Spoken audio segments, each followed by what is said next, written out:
Hello there, my name is Bruce Rain from Brankus Creations, and welcome to my stream. Thank you very much for joining. I will just have a quick hello to folks at the moment. What have we got here?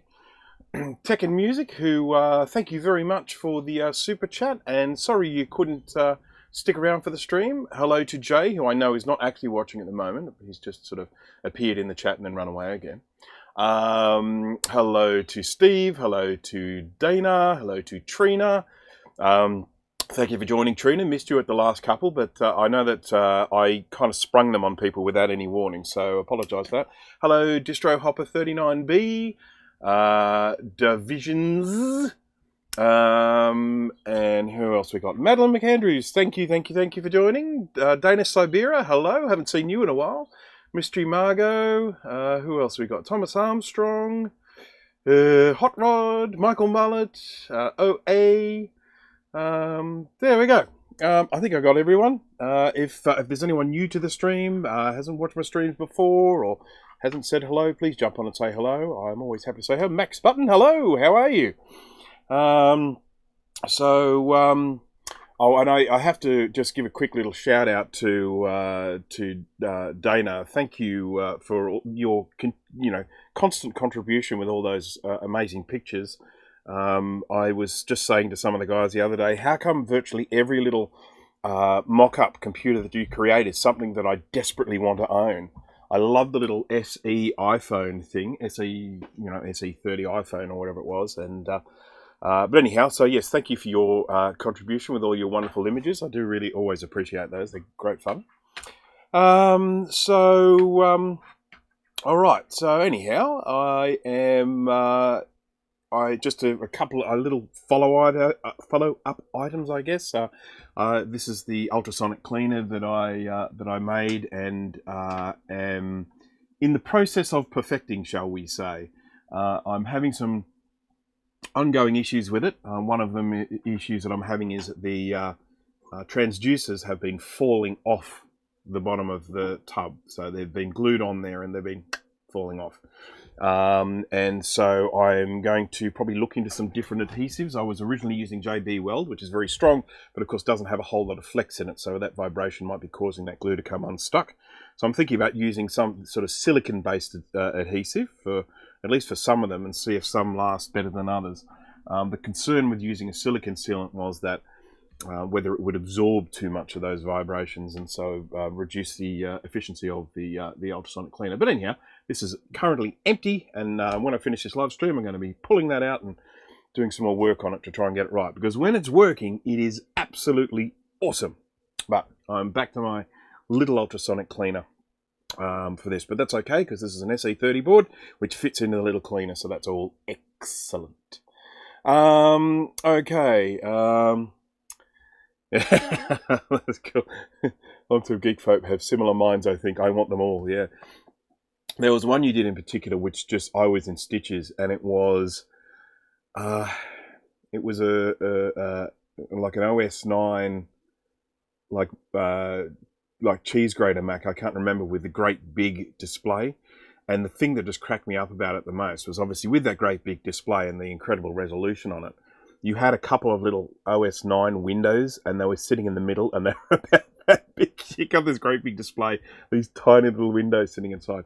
That was an absolutely wonderful pick. That just really cracked me up, seeing the difference in, sort of window sizes as resolutions have got higher. Now, a couple of things. First of all, a big shout out to Mac84 Steve. I want to say a big thank you to you for getting me thinking along these lines. What I have here is all my recapping guides in a booklet. Yeah. I'm going to need a bigger booklet. I've already filled this one up. Or maybe I'll have more than one booklet. I'll maybe have one for Compact Macs or one for LCs or something like that. Okay, is this SE30 board cursed? I don't think so. To my knowledge, it works, but the person has said it doesn't have any sound. So we will go into some of the details associated with that. I have to say, my hat off to you, Brankus Chris and Mac84, for working on these older machines. I totally feel like a noob working on my Performer today. Well, Trina will be very interested to know how it goes, and obviously, you know, we're always here if you need any help with that sort of stuff. I mean, I'm not suggesting that you are incapable of looking after it yourself, but between both Steve and I, we have a fairly large pool of acquired knowledge, and we might be able to save you some time if you've got anything with any troubles with that. So yeah. Anyhow, I've got all my recapping guides here. These are available on my website, recapamac.com.au. If anyone wants to get hold of sort of a recapping guide, I've got a few more that I still need to get up there, and I don't have everything up there. I only do guides to what I have recapped, and I haven't recapped everything. I mean, it really comes down to what people send me, and of course, what this video shows is they send me a lot of SE30s, because this is certainly not my first SE30 recapping. I've got an SE30. I've got 2 Color Classic boards here at the moment. I've recently just finished an LC575, a Color Classic, and an SE30. The most common boards I get set are SE30, Color Classic, and LC575. And then, of course, shortly following after that would be the Mac Classic and the Mac Classic 2. I've had one of those recently as well. I do have videos of recapping just about all of those and multiple ones of the SE30. But when these things come in the door, because I did a recapping video recently, and someone actually said in a comment, "Oh, you should have pre-recorded this. This would have been better as a pre-recorded video rather than a live stream." And of course, I would say that about just about all the videos I do. I think doing them as a pre-recorded video would be great, but I can do a live stream in about 3 hours, 2 to 3 hours. A pre-recorded video takes me all day.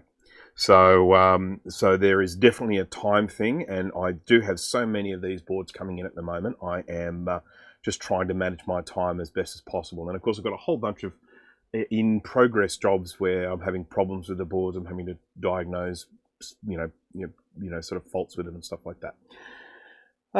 Do you work on performers? Yeah, yes, I do indeed. Now, as with all computers, I much prefer to just get the logic boards rather than getting the whole computer sent to me. Sometimes it's unavoidable, but for the most part, I just want the board. Okay.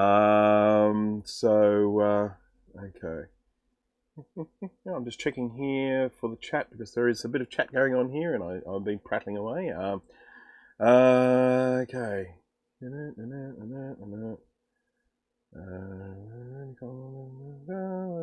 Boards are in the mail. Yes. So, yeah, I mean, look, I love working on the SE30. To be honest, it is one of my favorite computers. I mean, as far as, all the compact Macs go. Incidentally, when I was putting these recapping guides together, I started getting really confused about what order I should put them in. I was like, do I do them all in chronological order? Or do I put all of the compact Macs together? And then put all, like, the LCs together? And all the Mac 2s together? And then do I count, like, some of the all-in-ones as compact Macs? So anyhow, I started putting them together one way and then sort of started a different way when I got to the end. So it's an absolute mess, but it's a hell of a lot easier to find things than it was before, just sitting up in the shelf there. My solder sucker machine, which I have been having some trouble with, I do believe the problem with it is that I'm not getting enough heat to the tip. I had someone send me a message the other day saying, "Oh, you can mod these to make them so that they suck more." As in the suction is more powerful, and that sort of sounded like a good idea, but I don't think the problem is with the suction. I think the problem is primarily with the heat at the tip. So I don't know if there's something wrong with the heater. I might look at getting a replacement one. So, okay.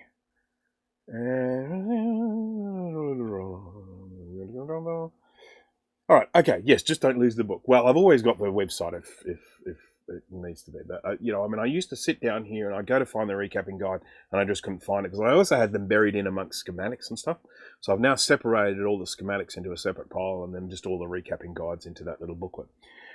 What else do I need to do? Oh, yes, I managed to accidentally fry my ESR meter. So if there's time, I might open this up and see if we can find the problem with it. I was measuring the ESR of some capacitors just recently, and I thought I had discharged a 200 volt capacitor, and I had not. So here was me thinking, oh, that 200 volt capacitor's all discharged now, we're all fine. And then I went and put this on it, and it went pop! And now this just reads the same reading for everything. So I'm going to see if I can maybe, hopefully that's just fried a component that I can replace in that. We'll just see. So I felt very silly. Hello, Jay. Welcome to the live stream officially. Even though you did, I welcomed you early on. I knew you weren't there. So now I am welcoming you officially. Okay, so just going to jump across here to the side view very quickly. We'll just have a... Oh, my quick keys are gone again. What? I don't understand what's going on. I have quick keys set up for my my camera views, and for some reason, I don't know what the cause is, but the quick keys just stop working sometimes. Sometimes they stop working after a while, sometimes they stop working really quickly. Okay, so this is the SE30 board we have here, and we'll get a little bit of a close-up later, and we'll see all of the gunk hanging around here.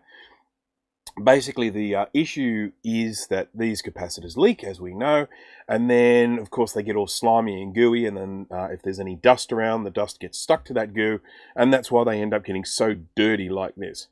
As I say, this one does actually work, but the owner has told me that the sound is really, really quiet. And of course, that's the first sign that there's a problem with the capacitors, and the reason being, we have this little cluster of capacitors here, and then these two chips here are the sound chips, and so that's all interrelated there. We often also have problems along here. These are little video chips. These are actually all of this here is essentially related to the video. These are the VRAM chips here, and the old UE8 always cops a beating from this capacitor here leaking down on it, and so. So yeah, that's, you know, I think this will probably clean up okay. A bit of time in the ultrasonic after recapping, I think it should be fine. I am not looking forward to the smell that I'm going to get, because it's going to be a smell that's a combination of leaked electrolyte and dust. And it's probably going to have a weird, fishy, burny, chemically gross smell. So I'm going to do my best to describe what that smell is as it starts getting up my nostrils. But ultimately, I think it's going to be pretty darn disgusting. I should play along with mine at home. Please do, Steve. Let's yeah, we'll remove the same caps at the same time, eh? Now, another thing I just wanted to mention, I'll probably be putting a link to this up on my live stream. This is the Amtech flux that I use, and I've had a few people, mainly in Australia, saying to me, are there alternatives to the Amtech, because I can't buy it locally, and that's right, you can't. I have to buy this stuff from the States, and one of the problems I've got at the moment is I'm waiting for more of this to arrive. I've got enough here to last me, I think, until the new one arrives, but people have been asking me for alternative fluxes, and I've been using this one lately, which is MG Chemicals No Clean Flux Paste. It doesn't smell very nice, but it's not bad. In particular for this, I'm not sure I would necessarily use it for BGA rework, you know, if I was actually working on ball grid array chips on a modern computer, but certainly on an old clunker like this, you know, I think flux like this is you know, more than sufficient. Okay, so unless anyone, thank you very much for that, Jay. Jay's just giving a little plug to the old Recapper Mac. You will find guides for this particular computer. There are a couple of variations of this, 3 that I know of. Now there might be more. The first variation is one with a socketed chip, and it has a little bodge wire that runs along here and then up here and attaches to someone. No, hang on. It runs from here to here. And some of these chips are actually on that computer are socketed rather than being soldered direct to the board, so they can actually be removed easily. And there's a little bodge wire there. So it's a socketed CPU and a little bodge wire. Then there's another version with a socketed CPU and no bodge wire. They obviously made an improvement to the board to make it so they didn't need a little blue wire snaking across the board. And then the third version, which is this one, this is the later one, I'd say probably the most refined, shall we say, which has this, it's not a socketed chip, it's soldered straight on, and it's black rather than having that gold in the middle there. The other big difference with this board over those other two, this one has a capacitor here. On those other ones, that capacitor is down here underneath the ROM sim slot. So there to there. So anyhow, no other real difference. Essentially, the capacitors are the same rating. This one has, I think, surface mount capacitors. It has 2 different types. There's a 1 microfarad 50 volt, I think that is. All the rest are 47 microfarad, a 16 volt. And then we also have these 2 radial capacitors. Generally, these don't have any problems, but people are paying me to recap I'm going to recap. I will replace those with new ones, and I also put slightly higher voltage rating ones in place of them as well. Okay, Jared Haripasad. I apologise if I've got that incorrect. So, where are you located at the moment where it's 3 a.m.? Just in case anyone is wondering, in this part of the world, it is currently 11:16 a.m. It is an absolutely beautiful spring day here today. I really can't complain about anything. So, 9:16 p.m. Yep, that's the 9:16 p.m., which is, I think that's Eastern time in the US. I'm often fairly mindful of Eastern time in the US, mainly because a lot of my Maciac friends are on that timeline. So I do like to try and stream at a time when they can watch, so that if they don't watch, I can guilt them about it. All right. So let me just have a quick little look here. South Africa. Hello. Thank you for joining in, and thank you for joining in at such an absolutely ridiculous time of the day. I will try and make it worthwhile. Now, I have to do the normal thing and say, smash that like button. So if you have a few moments, please, if you could jump on and press the like button, that's always appreciated. I currently have 31 concurrent viewers, so thank you to all 31 of you, or is it 33 or 30? Oh, it's hard to tell. This thing, I'm not sure, it's updating weird, but anyhow. Thank you to everyone who is joining in. Is much appreciated. All right, time to get some of these caps off. Now, as usual, I use my hot air station. Some people don't like using hot air stations. The one thing I will say is, however you're going to remove these capacitors, particularly on an old board like this, don't use the twist-off method. You might be lucky 95% of the time, but then 5% of the time you're going to tear off pads. And in particular with these ones where the electrolyte has had a chance to kind of corrode the board a little bit, those pads are going to come off way easier than usual. And I know it happens. I know that the twist off or cut off method fails from time to time, because I get people saying, oh, I used the twist off method and it worked perfectly. And I say, well, good on you. Good luck to you. That's awesome. But I'm never going to recommend it, because I regularly get boards sent to me where people have done the twist off method and they've torn a pad, and then they come to bring it to me to repair it. So, just saying. So anyhow, I'm going to be using a hot air station to remove these. If you don't have a hot air station, you can get them for quite cheap. There is a link in the description for where you can get hold of some fairly low cost hot air stations. They will do the trick. The only thing with hot air is obviously it's very difficult to get that hot air going to a very, very specific location. It will spill, the heat will spill where you're spraying it. So that's why I use these heat shields, which are basically just little blades from a cutter. You can actually see there's a little hole there from when they get held into the cutter. And these, of course, can be snapped to different lengths. These would normally be a nice shiny silver color, but they've gone this kind of rusty dark color down here because they get fairly mistreated. But it doesn't matter. I don't need to look after them. It's fine. Then I have these little springs that I just buy in little kits of springs. They cost next to nothing. And I can just hook those springs over the blade like that, and then that gives me a little heat shield that I can just stand up on the board. Works really well. So I mention these things all the time, but just for the benefit of anyone who might be watching this for the first time, I do every now and again like to just do a bit of a recap, a recap on the some of the processes and procedures that I use, because the whole idea when I'm doing these videos is to make it so that someone who might be thinking about doing this themselves can just get a little bit of information to help them make sure they get it done well, properly, not break anything. Top 10 ways not to remove capacitors. Yes. Say no to the twist method, kids. A really strong ultrasonic cleaner to remove caps. It would probably work, but you might lose a few other things in the process. I have actually had that happen, ones that have been really, really badly battery damaged and stuff like that, and you drop them in the ultrasonic cleaner and then you pull the board out and there's just a whole stack of components that have fallen off while they were cleaning. But often with those ones, they're not ones that I'm probably going to recap anyway. I mean,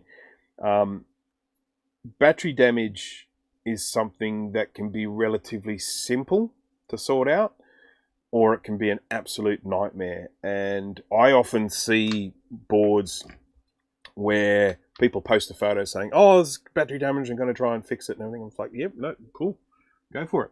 I would, but what I would always say to people is prepare for disappointment. You can have one that might even seem like it's a relatively minor bit of damage, and then you just find that there's corrosion going through vias in between layers. So for those who aren't aware of this, inside these boards there are actually multiple layers sandwiched inside. I think these have one on the front and one on the back and 3 inside. Could be 2 inside, but I think it might be 3 inside. So essentially 5 layers of copper sandwiched in between here. And then you have vias, which are little, it's VIA, it's Greek for way, Latin for way. You have a little copper tube that runs through the via, and then it is what joins different layers. It runs the electricity from one layer to the next. And you can get corrosion going through a via that will actually break down that link in between layers sandwiched in the middle. And unless you have a good board to go around with your multimeter to test where things are going, or a schematic of the board, it can just turn out to be a nightmare. And even just finding where that failed one is. So, yeah, I mean, I don't want to discourage anyone. By all means, work on battery damaged boards, but just, you know, don't get your hopes up, I guess is what I would say. I've had some successes and I've had some failures, and I've had some that have just stolen hours from my life that I'll never get back. So anyhow. Right, so I am going to start removing capacitors. I've just got some Kapton tape that I've wrapped around the plastic here for a little bit of extra protection. And I've also got my heat shield here. As much as possible with these older Macs, I try and reduce the amount of hot air spillage, because as I've mentioned before in my streams, when you have older boards like this, solder joints form a crust on the outside, and when you hit them with hot air, that crust doesn't melt, but the solder underneath it does, and it can often push solder balls through that crust. And then you can end up with a solder ball floating around on the board somewhere, ready to cause carnage. Okay, so let's jump across to the microscope, which is almost definitely going to be out of focus, and my quick keys don't work. Microscope. There we go. Okay, so let's do some focus to start off with. And there we go. 4716. Oops, 4716 volt. That's my capacitor. I think I'm actually zoomed in here. Yes, I am. There we go. 4716 volts. So now what I just need to do is make sure that when I focus for you guys, I'm in focus for me as well. It just makes life a lot easier.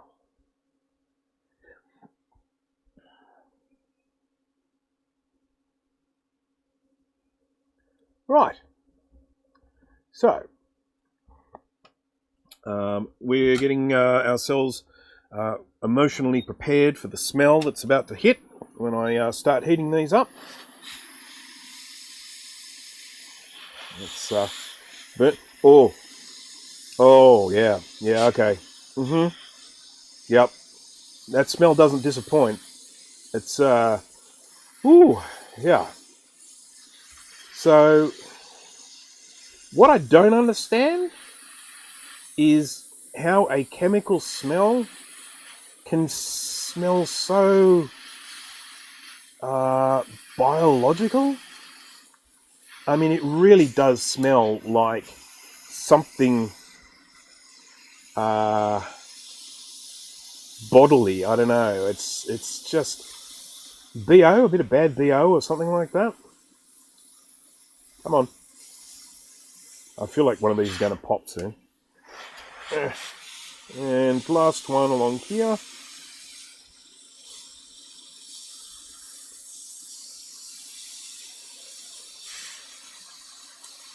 Oof, there off she goes. Alright, that's the first of those 3. And if we just lift these heat shields off, this one's letting out its stink. If we look here, you can see there's some fairly unsavory looking stuff going on around here. There's nothing here that really frightens me at this stage. I do believe that all of this will be, you know, cleanable and everything. And I think by the end of this, we will see this all looking shiny and pretty and lovely. Something we can really be proud of. Oh man, that smell, far out. I'm just going to, while I'm at it, while I'm here, I'm just going to remove these radial caps. The method that I use, as I have shown before, is I just snip the pins like this. Snippity snip, snippity snip, and then I use a soldering line to get the remainder of the pin out one at a time.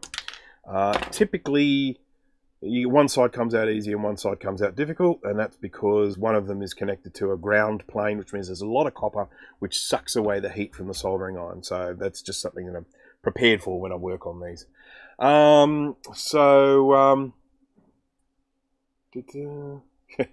Fourth state. Yeah, hair hunge. Yeah, okay, that's a good one. I like that. Hunge. Dana does stuff, Dana, the other Dana. I've already said hello to you because you said hello in the chat earlier on, and you telling me that you said hello and then disappeared? How dare you? So offended. But welcome properly, Dana does stuff. Okay, so I've taken off these axial caps. If you're looking for a cheat way of putting these on, so in other words, if you don't have the tools to get these old pins out, what you can do is just leave these old pins here, get your new axials, cut the pins to size, and then solder them back on to the actual pin like that. It's not ideal, but it does work. I have done it, and it does work. I did that, I think, with my first recap. I was struggling with getting the pins through because I didn't have a good method for doing it, but I've learned one now. All right, so once again, we're going to try and protect as much as we can as we remove these caps. I've got a little cluster of 4 here. So I'm going to get rid of those. This little heat shield is a little bit too big. So let's get a smaller piece of blade. And I'm going to put that there. Put that there. There we go. So I've got the little heat shield in there. I'm going to remove these 4. Again, this is one of the things I talk about quite regularly. When I'm removing a cluster of caps, I generally try and get them all off at the one time, because as the hot air starts heating the board up, those caps come off easier. So there. Right. Now I might have to do this around this way, just cause. There we go. So let's jump across back onto the microscope view. Apparently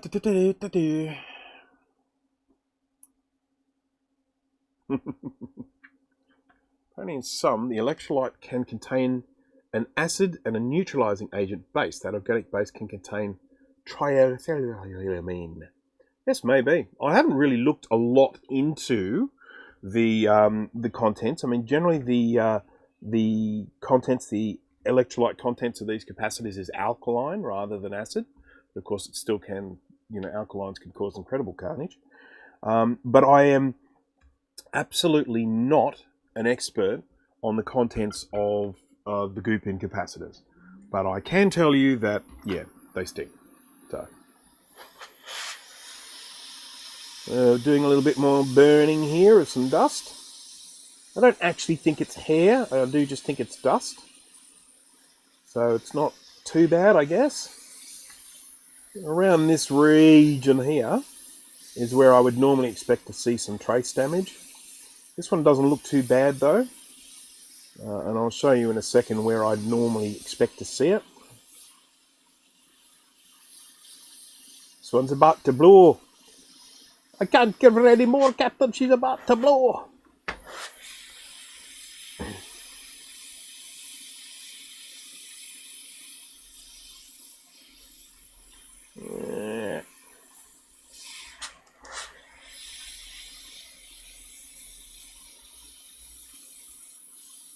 Yeah, okay. So where I would often see trace damage is around here. All around this region here. It really doesn't look too bad. Yeah, it really doesn't look too bad, actually. This one's quite good. So it's certainly dirty, but I don't think it's that bad. I had one quite recently. Just shipped it out yesterday, actually. Sent it back to the owner yesterday. And it was, oh man, I mean, what was left under the caps after removing them was extraordinary. This little tubey type thing here on the right is a what do you call them, an oscillator, crystal oscillator.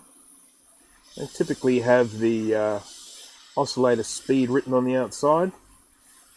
And the particular type of oscillator that we have here, they call these ones a, what do they call them? Tuning fork. They call them a tuning fork oscillator. And what I find really interesting about these ones, and again, I'm no electronics engineer or anything like that, but when you're using these tuning fork ones, when you put an oscilloscope on them, you get a really nice, smooth kind of analog oscillation wave on them. Whereas some of the more modern oscillators, the wave is a lot more kind of jerky. It doesn't look as smooth. It looks more kind of digitally generated rather than being a nice smooth analog oscillation. But I honestly don't know enough about that stuff because, you know, I'm not an engineer. I'm a dropout, school dropout. Didn't get much of education. Whoopsie.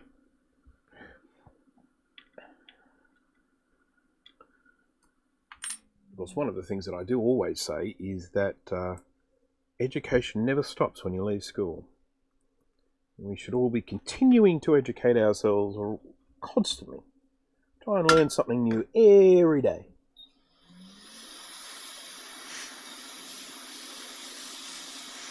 Because that came out pretty preachy, didn't it?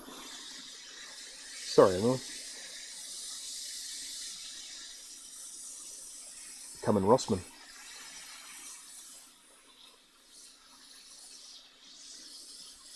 So where I am here at the moment is just a nightmare because I'm right next to a plastic battery holder, a plastic ROM sim holder, and a barcode. And I don't want to melt any of them.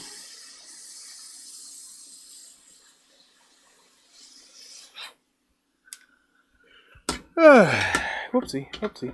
Okay, let me just check. I've got David Weidman, hello. I don't think I said hello to you before.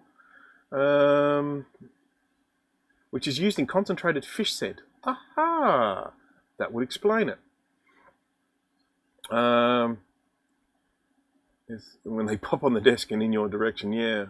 I mean, I don't know which is better to have them popping while you're actually removing them or popping them just after. But, yeah. What is the best way to get that old dust and fibers off the board? Yeah, so I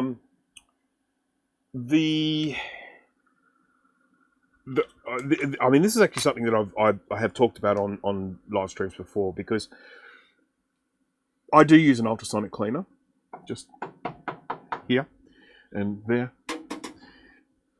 and they do a really good job.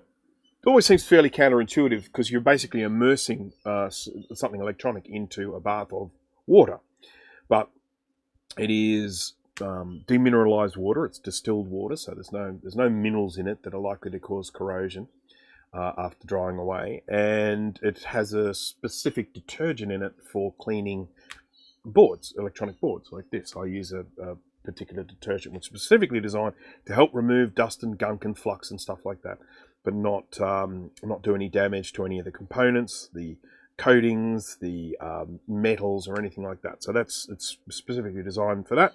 The ultrasonic cleaner, of course, uses this process called cavitation, which I've talked about before, and I'm going to do a specific video on at some stage.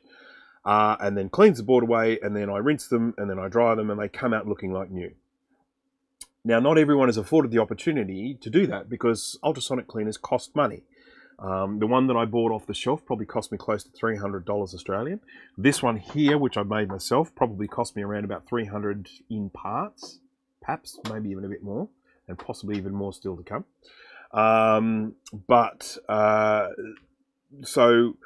what you can use, if you don't have that at your disposal, there are things like this electronic circuit board cleaner. Now, this is one that I bought from a local retailer, but you can find circuit board cleaner aerosol sprays, all over the place.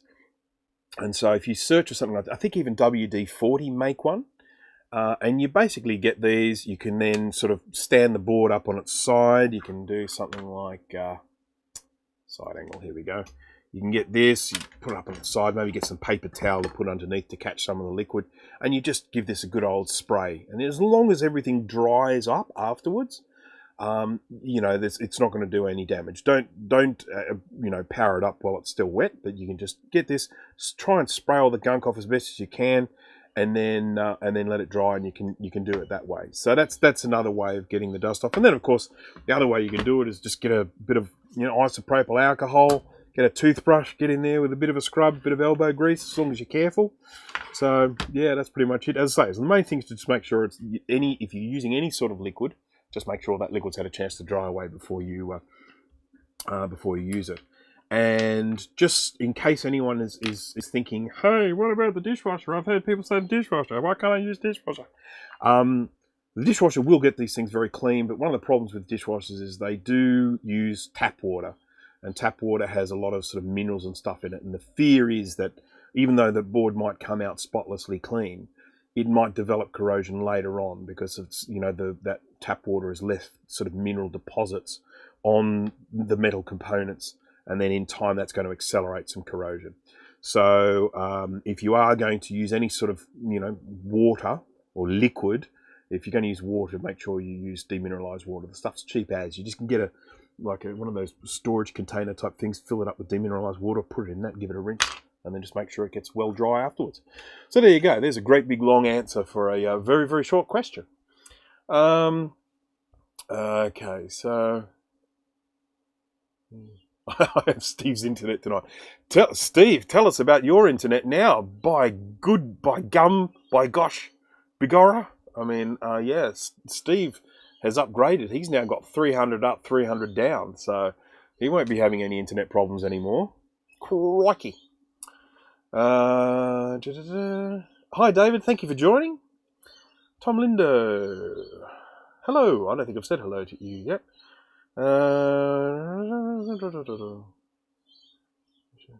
My precious painted Star Trek glasses. Okay. Yes, obviously, if you are going to use a dishwasher, which again I don't recommend, but if you are, don't use dishwashing detergent. That stuff is extremely strong. If you're going to wash it in a dishwasher, don't use any detergent at all. Yeah, okay. So let me just have a quick look here. I want to just a quick little check up here. 37 viewers. Hello to 37 of you. Thank you very much for joining. Please don't forget to press that like button if you like it. If you hate it, please press the thumbs down. I really don't mind either way. It's better than Duo and I'll tell you what. Awesome.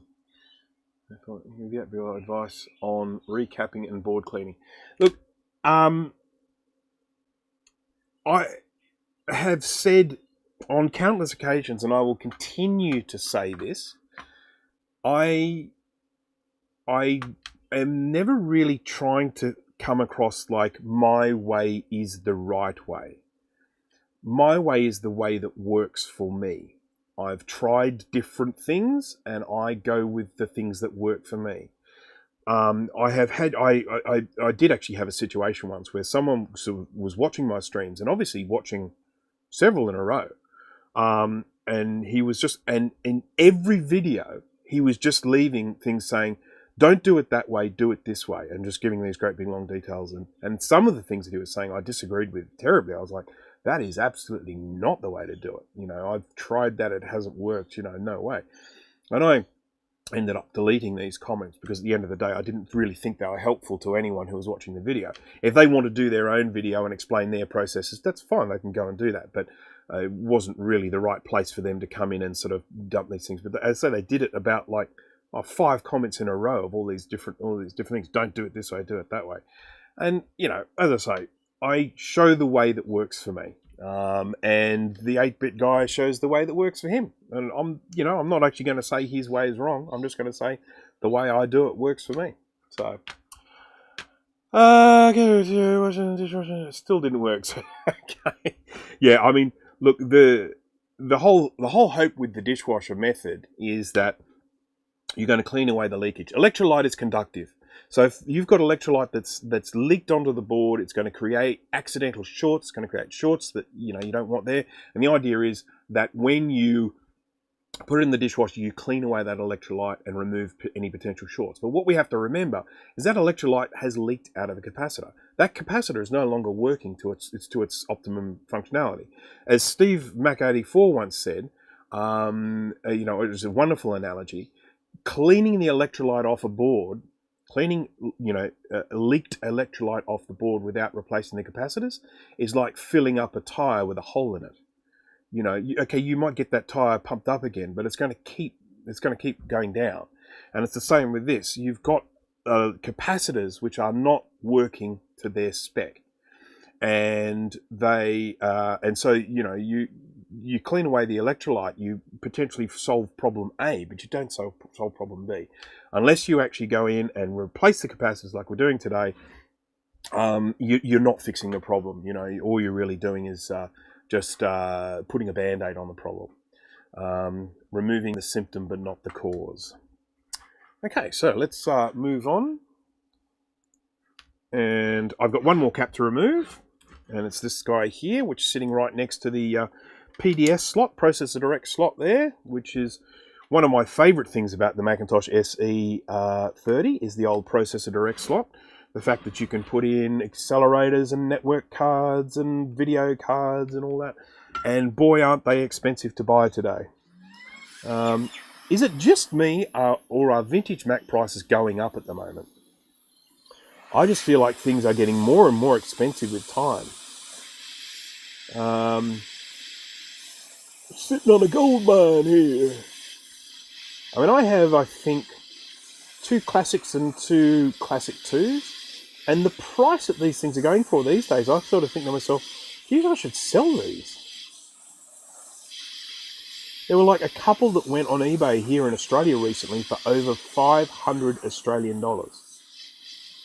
Now, if someone has said to me, what do you reckon your classic is worth? Well, my classic's been recapped. Logic board and analog board recapped, works beautifully. Same with all of them. All of my Mac classics work beautifully because, of course, it's me. I'm going to recap them. And I look at those, and if someone said to me, what do you think they're worth? I'd say, oh, you know, recapped, I might get 150 to 200, maybe. You know, and here are ones being sold that haven't been recapped for going for over $500. Say what? You know, there are things that I really want from a testing capacity. I would like to have a Macintosh Color Classic that I can pull apart to get the connectors out so I can build a testing rig for the for logic boards for the Color Classic, where I can plug them in and work on them while they're powered up. Because obviously once you put them into a Color Classic, you can't access them. So I can't stick multimeter leads on them. I can't stick an oscilloscope on them. It becomes very difficult. I would like to make a testing rig. In order to make a testing rig, I have got to pull apart or destroy ultimately a Color Classic. Well, I mean, what? Who's going to destroy a Color Classic these days? Yeah. Okay. Mopping up the blood to fix an injury. I like that one, Dana. That is a good one. SC30 on Facebook for $2,000. Yeah, I mean, as to whether people actually pay that amount, I don't know. But the best thing to do when you're on eBay is, of course, to look at the sold items. Whatever you're searching for, look at sold items. Because unless it's actually sold, you know, what someone asks something for the worth of something. The best thing for me is when you see how much stuff gets sold at an auction. So in other words, if someone lists something with a starting price of, I don't know, $100 or something, and then you see it sell for 500, that tells you there's demand out there for it. The demand, it has pushed that price up to an amount. Now, admittedly, you might have just been looking at having 2 of the right buyers there. The next one that goes up on there, well, this person's just bought one, so there may not be the same demand. I had that once with a what were those things called? An E-mate. I sold an E-mate once on eBay after seeing one go for a ridiculous amount of money. This is years ago. This is in the 90s. And I saw someone sold an E-mate for stupid money, so I put mine up there as well. And it didn't sell for anywhere near as much. And basically what happened was you had 2 people that wanted an E-mate fighting over it. And then one of them won it. He's gone now. He's not fighting anymore. So now I list mine, and, you know, there might be other people, but there wasn't that same crazy demand at that particular moment. The E-mate went up there, and that's often the case. So, all right, here I am prattling away, and I'm looking at all this chat here. Color Classic is sexy. Yes, the Color Classic is sexy. they were you know, I can't recommend them in terms of their computing power or anything like that, but what a fun little computer they are. Especially, I mean, I love turning them into a Mystic because then you get all that extra power. Condition, yeah, the condition is always a big problem when you're buying stuff, you know, especially when people say, oh, this is untested. You know, untested usually means broken. Wow. Yeah, it's incredible. Macintosh Plus on eBay guy in Melbourne selling, and I stopped bidding when it went up 150 bucks. Now it's 270 bucks, and there are 5 days to go. It's going to go for more than that. An old Mac Plus. I mean, people are looking for those now. The old Mac Plus. I reckon it's going to. Go up. All right. Okay. All right. Okay. This is me just prattling and not getting work done. So sorry about that. So we're going to do some cleaning here. Let's just check and make sure that we've got some focus. I've got my picture is a little bit smeary at the moment. I apologise. I do need to clean the lens. Now I'm going to use my other flux here for cleaning rather than my fancy flux, because at the end of the day when you're cleaning you don't need the super fancy flux. So this is my MG Chemicals flux, which is still quite nice. It just doesn't smell as nice. I mean, not that we should be inhaling this stuff anyway, but it's the yeah, the Antec stuff really smells quite nice. Okay, so normal steps here for cleaning up pads is I use flux, I use heat, and I use solder. And what happens is when I start off, I get a pad that looks kind of like this, and when I put solder on it, you can see the solder's not sticking to the whole thing. You can't see very well, unfortunately, because it's so smeary. But the solder's not sticking to the whole thing. Well, it sort of is now. Actually, that one was a bad example. But I want to just keep rubbing this until I get to the point where the solder is adhering to the whole pad. I'm being super, super gentle. You can see how the solder's not adhering on the end here. There's all this black gunk where I'm pointing my solder at here. There's a black gunk that's stopping the solder from sticking to it.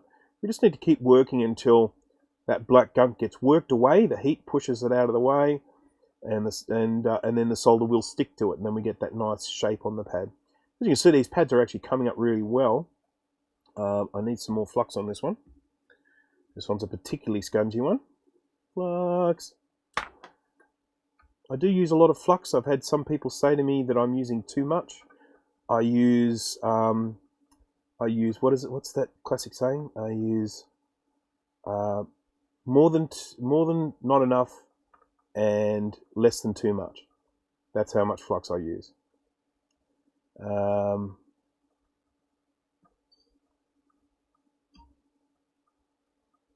Okay.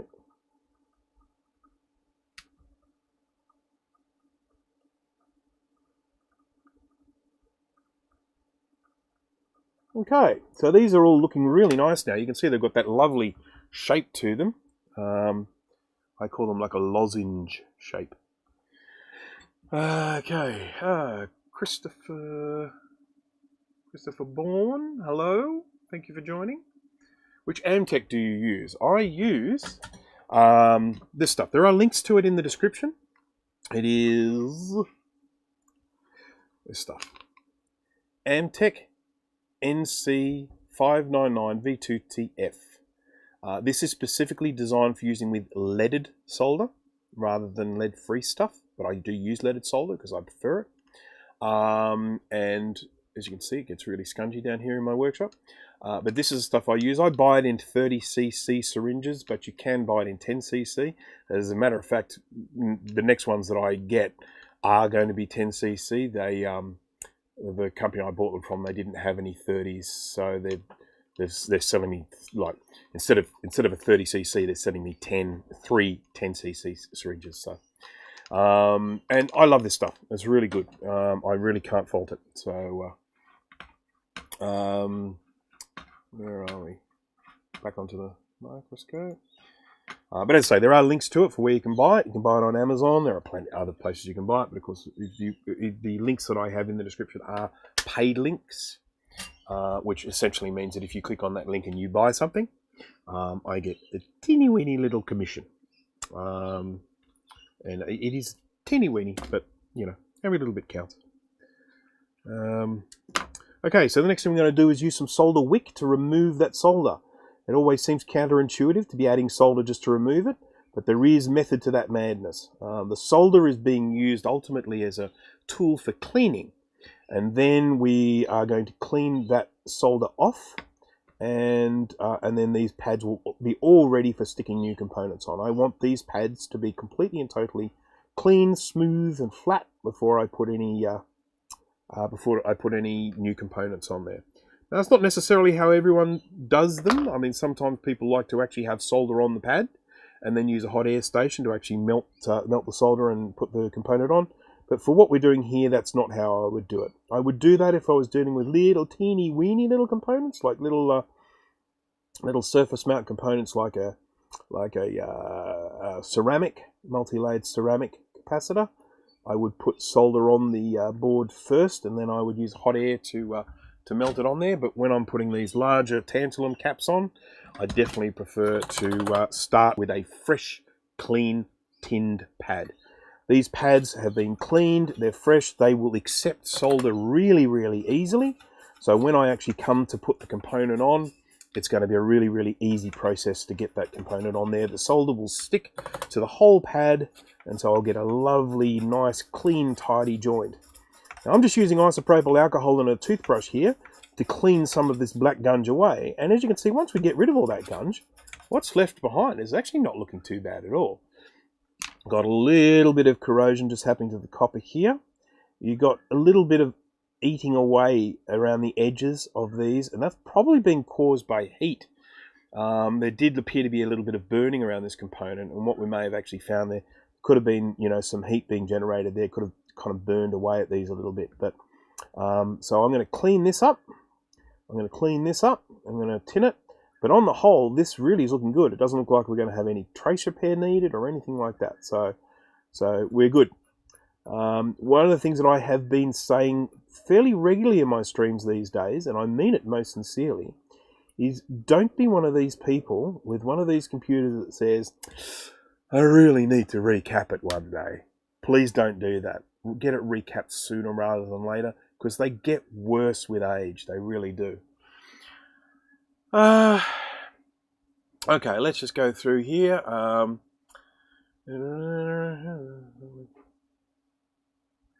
have to stop working late. I keep coming late to the streams. Don't worry, I've just been killing time till you got here anyway. It doesn't matter. This is the best bit, especially for the toothbrush of cotton rod cleaning post-fluxing. Oh dear, okay. Amy and Sam from Birmingham, Alabama say hello and thank you for your help with the 840 AV IC identification. No problem at all. Actually, that reminds me, someone asked about an IC on Facebook the other day, and I need to get up there and have a look. It was something like, oh, I know what that is, and I wasn't around. I have to go back and have a look, because I do always like to try and help people where I can, because I have so many of these boards lying around. Okay, so didn't know there was flux made for different metals. Yeah, there definitely is. There are different fluxes made for different purposes. The truth is that these no-clean gel fluxes are generally designed for like surface mount type work, you know, working with very, very fine components, you know, BGA, ball grid array, sort of rework, that sort of stuff. But it's just really good. I mean, you know, there is Rosen flux. There are some corrosive types of fluxes out there. But I just love working with this stuff. It just makes soldering so much easier for me. So, all right. So those Amazon links will become my shopping list. Well, thank you for that. Yeah, it's interesting you say that, Christopher. I was also someone that soldered when I was very young, building kits and things like that. I probably started soldering when I was about 10, and then I sort of stepped away from it for a while, and then kind of got back into it. So there you go. Yep, right back at you. Yep, that's how it is, isn't it? It's more of a yep. Okay, tend to need recaps. Performance 630, 640. Yeah, they're right on the border at the moment, those ones, where they're just starting to get into the needing recap age. you know, that some of them are probably leaking more than others, but I would say that almost all of them around the 630 range are probably starting to leak. They're not as bad as something like this, an SE30, which has a few years on it. And of course, these, you know, there's no doubt about these things leaking, or if you've got a 2CI or something like that. But yeah, the 630 are probably just getting onto that borderline. You know, you could probably get away with not recapping them for a little while, but they're definitely going to need it soon. Seems efficient to remove trace metals. They're rather scary to me. Yeah, I do use the scalpel, and I talk about using these scalpels with a curved blade all the time for scraping. Justin Morgan, hello. So you know, and I totally understand the fact that it is a little bit nerve-wracking when you're sitting there scraping stuff away. I guess these days, any damage that I might create, I'm fairly proficient at repairing. So I guess that allows me to be a little bit more confident with what I'm doing here. You know, in terms of scraping. And then the other thing is that even if I do scrape a little bit of copper away, I am going to tin this. So in other words, I am going to put solder on it, which will help thicken it up a little bit if I have scraped some of that copper away. I don't like the look of this join. You can see there's a little bump in here, and I'm just worried that that's going to break up. But I think we're still good. I don't think there's a break in that at all. And I can obviously test with the multimeter, which I will do, but I think we're all good there. Or as I do often refer to, the beepity beep beep machine. So let's get the old beepity beep beep machine out and just check and see that we're quite happily going from here to there, and we are. So, sorry about the out of focusness. Let's go up to there. There we go.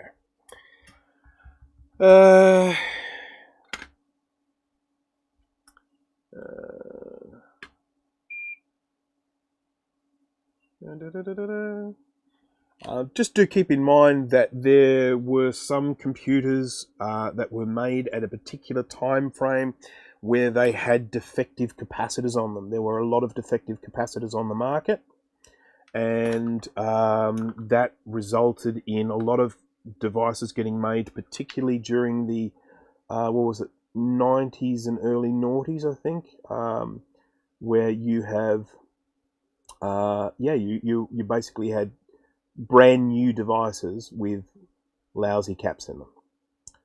So you can end up with those computers leaking a lot faster. See, for example, if you take something like a Macintosh Classic, now Classic is a lot newer than, say, an SE30, but I've come across Mac Classics with way worse leakage than this.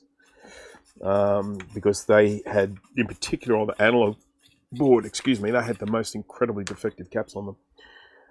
Okay, so just looking around here, I'm just going to get a cotton bud and be a little bit aggressive here. A little Q-tip there. I just want to give a good old wipe. Now, the next thing I want to look at here is just to make sure that I haven't accidentally created anywhere where I might create an accidental short. And I'll show you what I mean. I'm going to grab myself a capacitor. I dropped this container of capacitors the other day. Now, the lid was shut. They didn't go spilling out all over the floor, but it doesn't make a perfect seal on the top, and some of the small capacitors fell out of their compartments and into other compartments. So that's going to be a fun little job for me to go in and check all the locations of those capacitors at some stage. So I'm going to replace these with tantalum caps rather than electrolytic. And as you can see, one of the big differences we have here is the pin from this tantalum cap is way wider than the pad for the electrolytic. So when I put this down, you're going to have this metal hanging over the edge on either side when this is down around that way. Now you can see we've got these traces that run quite close to the pads. Now if during the cleaning process these coatings get exposed, you can then put a cap down like this. You end up with that little bit of the pin touching the exposed bit of metal, and you create yourself a short. That's always one of the first things I get people to check for, because there's people to contact me and they say, oh, I've just recapped it and it doesn't work. And it's like, well, the first thing you got to do is check your work. That's the first thing that I do all the time. You got to check to see whether you've accidentally created a short, with these tantalum pins touching an exposed bit of trace. Check and make sure that all of your capacitors have been properly soldered on both sides. You need to check and make sure they're all around the right way. You know, check and make sure you haven't damaged anything while you're recapping. I had someone send me a board once saying, "Oh, I just recapped this and it doesn't work. Can you sort it out for me?" And I bring it here, and the first thing I see, I have a look on the back of the board. You know, just changing view here, which I normally can do with a quick key, but I can't today. And, you know, I got the board, and there was a component knocked off the back here. So obviously, while they were working on the computer, sliding around on a desk or something, or how they were handling or whatever, they'd knocked a component off the back. It's easy to do. I mean, you got to check your work. So, all right. I accidentally ordered some new 4716 that was smaller, which worked out for better in such situations. Yeah. Look, I mean, as long as they're still all the right rating and everything like that, I mean, the smaller can be better. I probably should have bought smaller ones for some of the ones that I've got, but I'm happy with the ones that I've got. NK Morpheus, hello. Have you ever tried other tantalum case sizes? Yes. Short answer is yes. So, for example, now these ones are fine. These ones go onto these particular pads really easily, in my opinion. Tantalums, when they get smaller, they still tend to keep the same sort of proportion in terms of the width versus the length. I've, for instance, have recapped quite a few of the Apple CDs, caddy loading CD ROM drives, and they get terrible leakage on them. And they've got all these capacitors that are really close together, and I've used smaller capacitors for those because I just find them a lot easier to put on. But yeah, I mean, as I say, if they're all the same spec and everything like that, you can definitely use smaller caps there. I'm quite happy to keep using these ones. I don't have any sort of real issue with them as such. Let's move on to our continued cleaning here. I'm getting sidetracked, and this is going to end up being the slowest recapping I've ever done. That'd be hard to say because I've done it. 43 people watching at the moment. Thank you to everyone who is watching. If you haven't jumped on and said hello, please say hello. Have I said hello to you, Alex? I don't think I have. Hello, Alex. Silly question, but why not trim the pad on the tantalum? Just sort of this now. Thoughts? That would be really hard because of the way it is. Let me see if I can show you. The way it comes out. So it comes out flat like that. Comes out flat and then wraps around underneath like that. Trying to trim that without killing it, because even just the process of bending that up to try and get some cutters on it or something like that is going to weaken it. You know, it really doesn't take much for these little pins to get weakened. So for this one, I would say that would be probably suicide for the cap. Not only that, it would also be very, very difficult. So it would be very fiddly, I would think. So I would say that, from my perspective, gets a downvote. I don't think that's something that I'm likely to try anytime soon. What I tend to do with these, and as I have sort of shown in my videos before, if I do accidentally expose a little bit of trace, I use UV solder masks to coat it. And I may even end up doing that here. So far, all of these traces have been really good. But you know, if we do end up exposing one, I will use my UV solder mask and my laser beam, pew pew pew pew, to cure the UV mask, and we end up creating a nice little protective coating. It is very satisfying when you see these things come up so lovely and shiny. You basically start with something that was looking really, really awful, and then of course, as you add the flux and it mixes with all the burn stuff, you know, it starts looking really, really gross like this. And then, you know, you get your toothbrush, you get your isopropyl alcohol, you give it a bit of a scrub, a bit of a clean, and the next thing you know, this thing's looking like new. And it's like, wow, all that beautifulness hidden under there.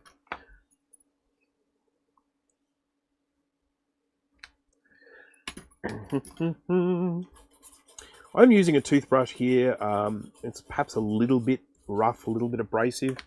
You know, the alternative is you can use a cotton bud or a Q-tip and give it a bit of a wipe. You see we've got a little bit of blackening going on here. Once again, I think that's been generating a little bit of heat. Again, possibly from the leakage and stuff like that. I'm just going to give that a bit of a scrape. and we've got that little dip here as well. You can see that dip. Often where the trace meets the pad, there's a little dip on the board, and that's a real weak point for getting breaks in traces. So that's stuff you want to check carefully when you're recapping. Make sure that you've still got continuity there, because I've had many instances where that has actually broken. You know, the corrosion has eaten through that little thin dip bit there, and you don't have any continuity there, and that's very bad. Okay, let's see if we can get some more solder on here. All of the hair that's been on this board is now on the end of my flux syringe and getting deposited on the board as I'm doing this work. I have to admit, I'm not particularly precious when it comes to gunk on boards. I know some people get all very funny and go, "Oh, that's so gross! Look, that's someone else's dust! Oh, yuck!" I'm not like that. I really don't care. I just wash my hands afterwards. Okay. Have different form factor, more narrow, perhaps. Tantalums come in a fairly limited range of form factors. So you've got. Let me show you some. So you've got. I'll just show a few different sizes here while we're having a discussion.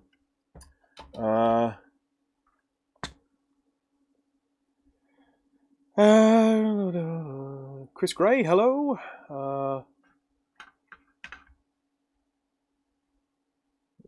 Okay. Don't forget to subscribe new here. Thank you for that.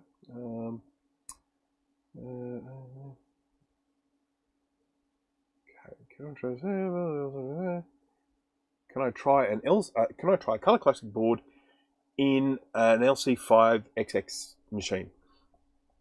Short answer is yes, I think so. I'm pretty sure you can. So that would be, you should be able to put it in a 520, a 550, a 575, not a 580.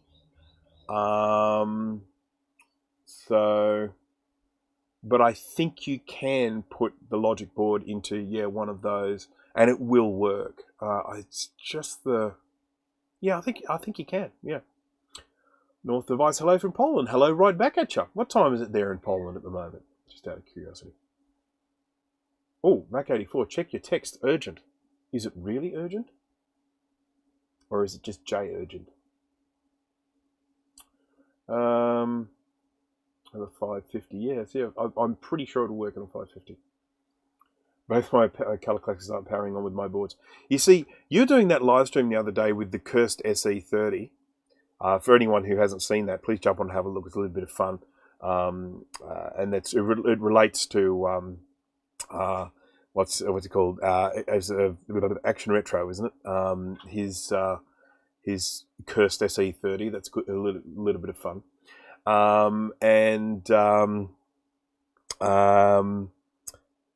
Oh, geez, where was I going with that? Oh yeah, your color classics are cursed. I wouldn't worry about your SE30. Okay, so when we look at these sort of yellowy tantalums, you can have some. Have I got any more of these left, or have I used them all? You can have quite big fat ones like this that are quite tall. As you can see, they've still got that same general shape of the width and the width of that pin.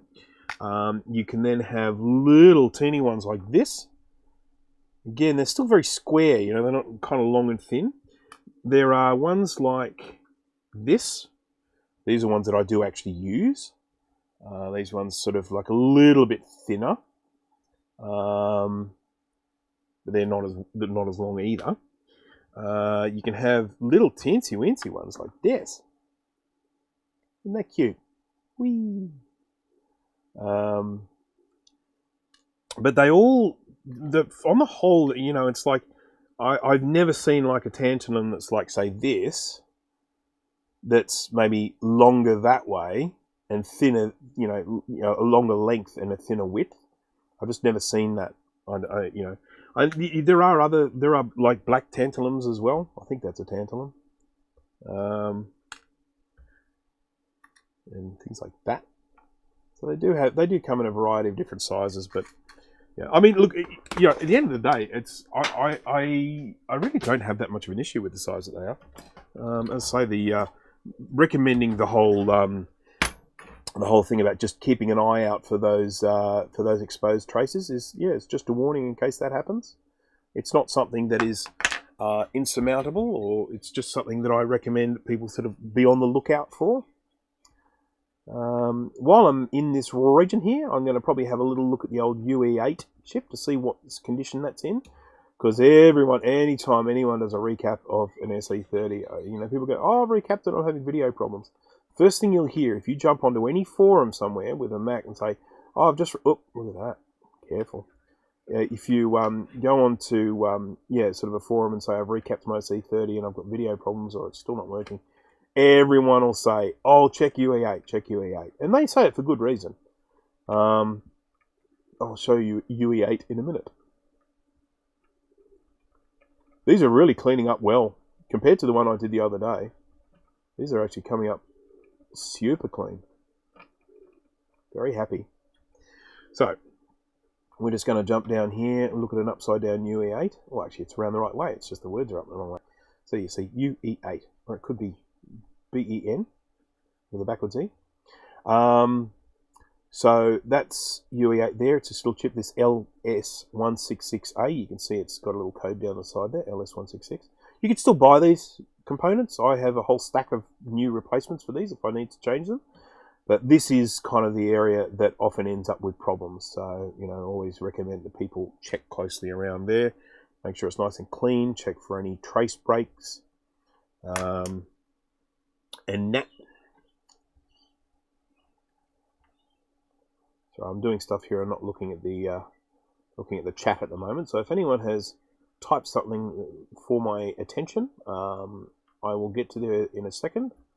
But I'm just doing these 4 pad cleanings here first. 5, actually 5. I did 5 in one go. All right, let's have a quick look here. Action Retro. There we go. We were just talking about you. I was just talking about you. So yes, do jump on. I've watched all 3 of the cursed SE30 videos now, and I am I've just loved all of them. I just love what's going on with that thing, and I'm looking forward to the next one, because I assume you're going to paint it black and fix up the front bezel of that CD and everything like that. There was something I wanted to say about it after watching. Oh yeah, when I was watching the video and you had the inside of it open, and I'm look at that power supply, thinking, what have they done to the power supply? They cut that sort of wobbly lines so that the CD would fit in there. And yes, I would recommend, as you were mentioning in your video, what JDW did, where he actually got someone else's power supply, like a completely different power supply, and fit it inside that box. I think that'll be the best way in order for you to get endo power to power all of those peripheral devices. I think that's the way to go. So, Tom Lindo, I'm a fan of the aluminium polycaps. I couldn't agree with you more. The polymer caps, that means you end up with the thing looking the same as it did before, and you don't have to worry with the leakage because they use a powder rather than a liquid electrolyte. They do cost a lot more though. So the tantalums, for me, it's sort of like a cost. It's a costing as well, because I am doing this for people and I am charging them for. If someone asks me to replace them with polycaps, I'll do that. I'll charge them more, of course, but I will happily do that.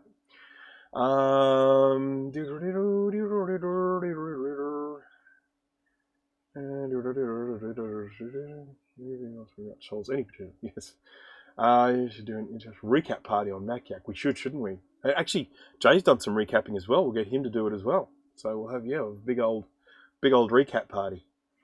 Oz Retrocomp, hello, thank you for joining. I haven't done your Amiga yet, but I did borrow the ROMs off it to test the other one that I did the other day, and it worked beautifully. So the Amiga 1200 recap that I did in a live stream just a little while ago, I tested that. I should actually post pictures on the Brankers page, but I tested that the other day, borrowing Tone's ROM chips off his Amiga 1200.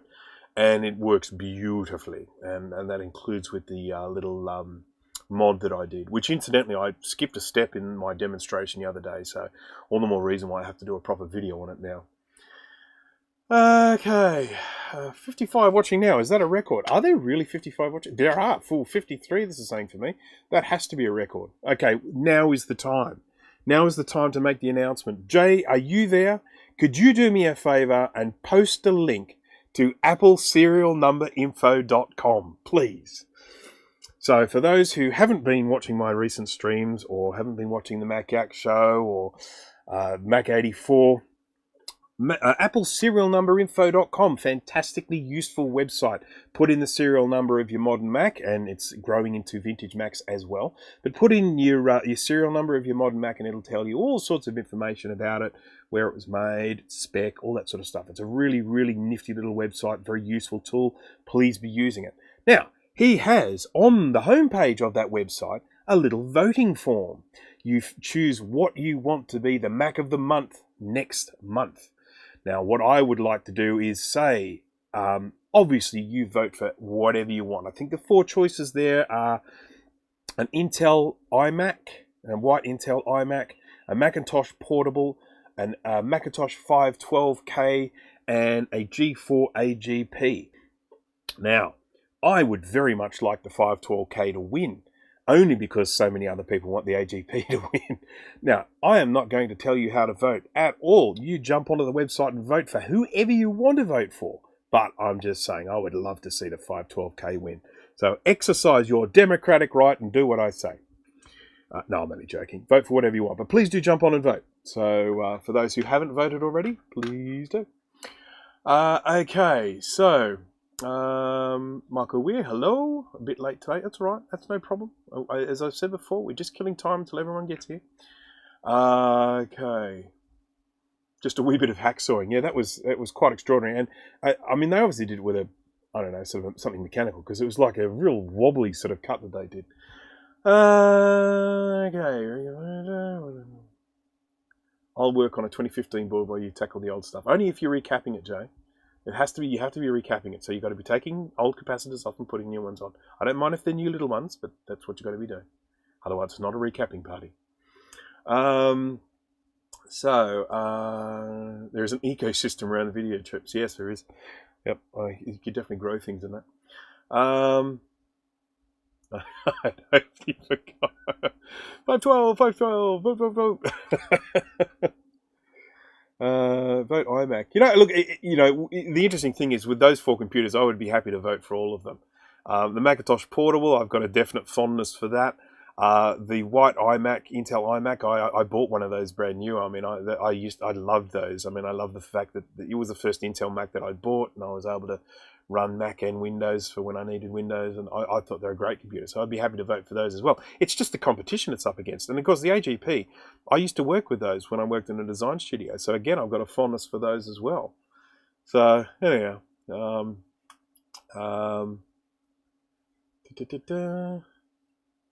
Bruce, do you have a radius monitor? No, I don't. Are you talking about the radius pivot or just the like any sort of radius monitor? Thomas Armstrong. I told you would get instant diarrhea. Don't do it. You're happy? Oh, is the 512K back up again? Because it had lost its spot yesterday. I was very disappointed. And Mac Yak sort of we did put the call out, and all of a sudden 512K, which was in top spot, that lost its spot. So I'd love to see it get back up there. There's 5,000 caps on all these boards I'll pass. You don't have to change all of them, Jay, just some of them.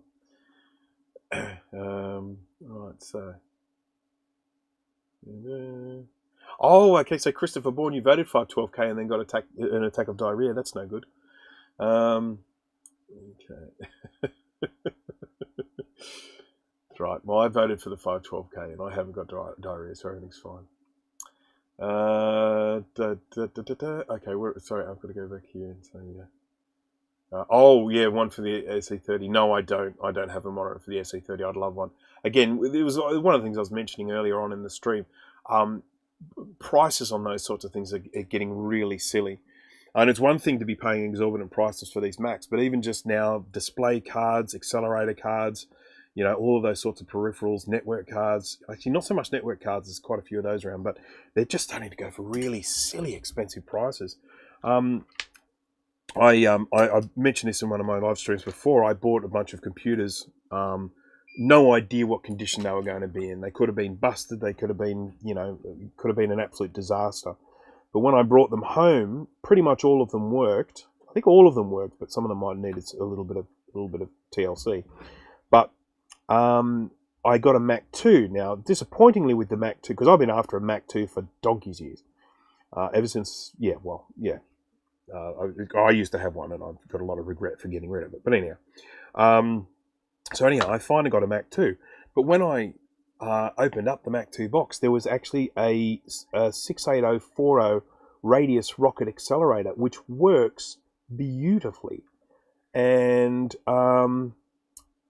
yeah, I mean that to me, that one card was worth more than what I paid for the whole pile of computers. Now, admittedly, I didn't know I was getting that card, so it's not like I can say, oh, you know, I'm going to offer more, or I'm not going to say to the seller, you're selling yourself short, because I had no idea if anything worked, and I had no idea if anything was complete. So I got this, Mac 2, and I got this 68040 radius rocket, so I'm absolutely ecstatic about that. Now, admittedly, the Mac 2 just needs a little bit of TLC. I've got to clean up some traces, which I might try and do this weekend, actually. And then I'm going to put the radius rocket in it. And how cool will that be? I'm on the lookout for a power supply. If anyone has a spare Mac 2 2X 2FX power supply, I really need one. And I don't want to get destroyed on the cost of it or anything like that. I mean, I'm not saying I want it for free. I am happy to pay for it, but I don't want it.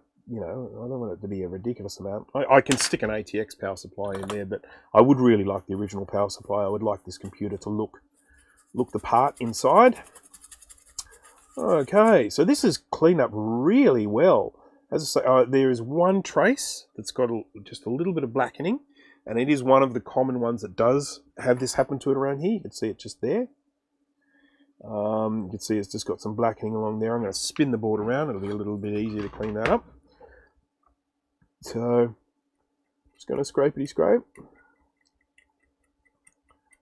I just want to make sure that I've got nice clean copper here. I don't like seeing blackening underneath the UV coating or underneath the solder mask, because that can just be a sign of bad things to come. So it's going to expose all that copper, and then we're just going to tin it with a bit of solder. And we'll just get this like that. And I just use, what do you call this, wick, to get a nice thin solder coating on there. And look at that, this is beautiful, this is beautiful. Alright, chat's going crazy again. 2X, my first Mac. Oh yes, I love the old 2X. I think I probably preferred the 2X to the 2, simply because it just came straight out of the box with the ability to go up to 128 megabytes of RAM. It had the ability to read and write, high density floppy disks and that sort of stuff. The Mac 2, I think, was a more refined machine. You know, the Mac 2 was Apple's very first foray into modular Macs. And so for me, I think the Mac 2 is probably better. But because I owned a Mac 2, it was my very first Mac that I bought with my own money, I really do want to have that one specifically. So, Jay, what are we going to win if we? You win respect. That's what you win, and respect from Jay is just about one of the best things you can ever have. I'm losing a lot of respect because I've been trying to sway the vote for the 512K, but you know. There's a 2-page monochrome Apple display. Yeah, geez, I used to work with those. Okay. Radius rocket, those were legend in the day. Yeah, I mean, you couldn't wipe the smile off my face when I found there was one in there. Okay.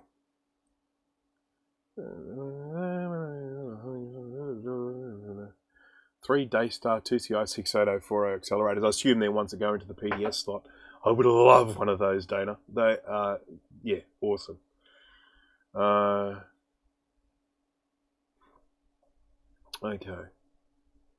FC30 with Daystar 03050 and a Rastrop video. My dad done what it's called. Missed that machine. So yeah, I used to have a Macintosh Classic with an 030 CPU upgrade. Now I know it's only a Classic, but I would love to have that 030 CPU upgrade.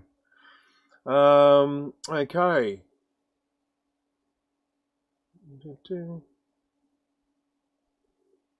Okay. Watching from Syria. Hello, Ali. Welcome from Syria. Thank you very much for saying that. I do appreciate that.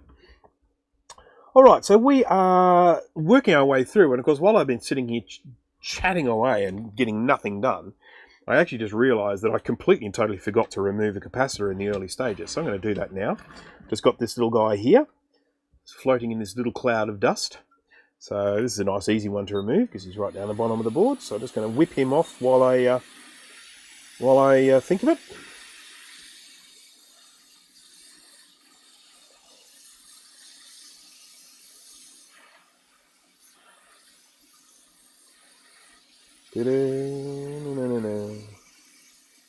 Come on, off you come.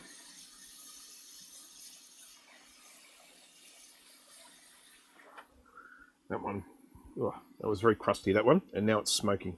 See, it's smoking. Whee!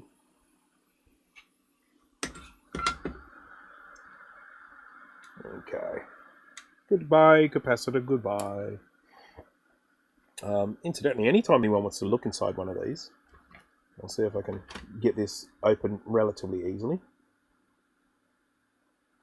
I'm going to try and cut this, snip this aside. I have done this in one of my recapping videos to show what's inside these, but I figured may as well just open one of these up randomly. There we go. Now, I'm completely and totally making a mess of it, but that's okay. Just want to try and get that off. There we go. That's what we have inside. And you have here your layer of metal. And then you have your layer of kind of paper that's soaked in electrolyte. Now, admittedly, it's not very soaked anymore because it's leaked everywhere. But we can just unroll these. Unrolly, rolly, rolly, rolly. And that is what's in a capacitor. An electrolytic capacitor, anyway. Whee! So, wasn't that fun? Oh, well, I'm about to sneeze. Yeah. Oh, excuse me. Oh, dear. Too much of these fumes getting up my nose. Okay. Before buying choice, I went to the shopping room and they were... It was magic. Yeah, I agree that the whole turning a computer on with a key on the keyboard, that was pretty incredible. That was, you know, we tend to not think anything about it now, but it was pretty amazing at the time. How does the hot air not burn the board and the traces? Because that stuff is incredibly heat resistant. All of these things that we're looking at here, are these coatings, you know, sort of the copper, the board. The board is sort of like fiberglass type stuff. The coating is this solder mask. It's all incredibly heat resistant. And the reason it's heat resistant is because these things are all put together with solder.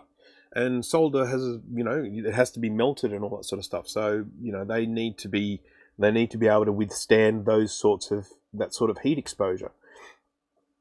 In order to put some of these the way some of these boards are manufactured, not all of them, but the way some of these boards are manufactured, at the time they would use an adhesive. They would stick the components onto the board with an adhesive.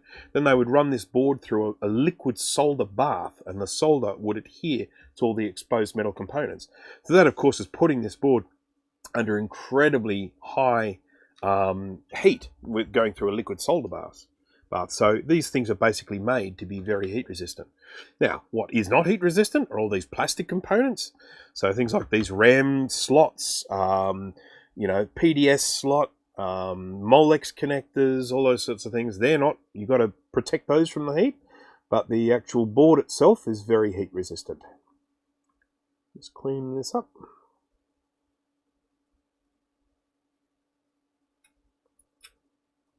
I've got a pesky little bit of a black spot there. What's going on?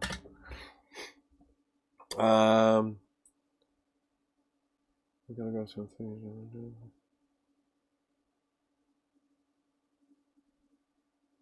Okay, I remember one of those microscopes. Do you actually get yours from Amazon? Because it costs a total of $9.90 for me through that link. You can buy them directly from Amscope.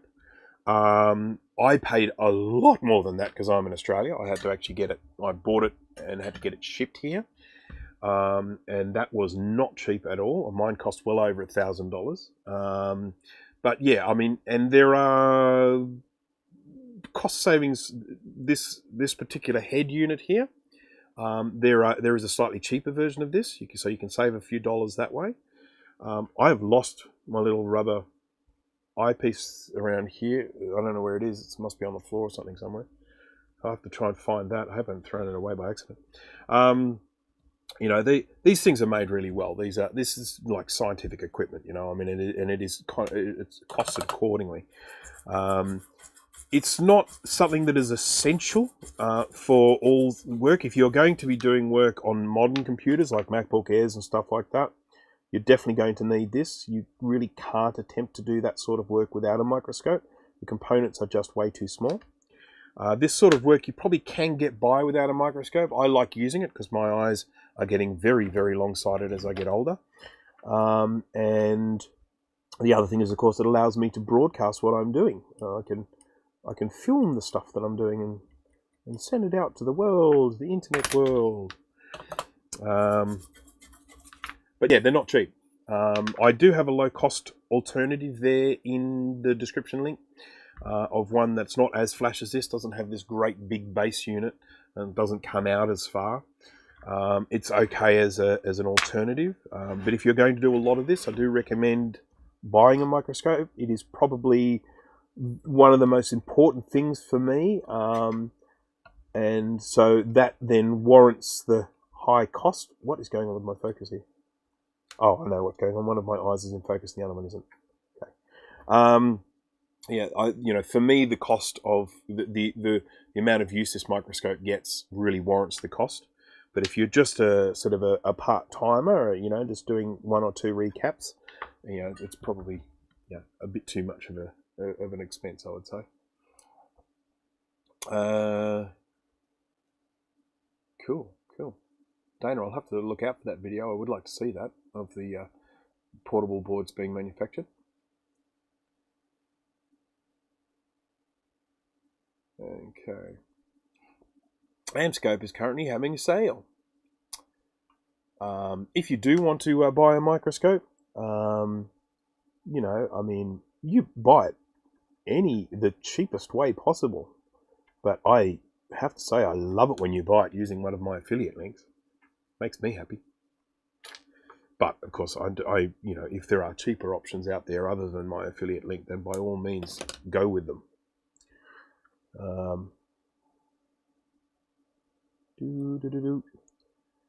Now, I'm not going to say this is the slowest recapping I've ever done, but it's got to be close. But I would like to think that that's basically because we've been having such fun and active chatting today. Chatty chat. Have I got any down links? Has anyone done the thumbs down? I'm not watching it at the moment, but I'm just curious as to anyone's done the thumbs down instead of the like. Oh wow, look, there's so much. I've got to just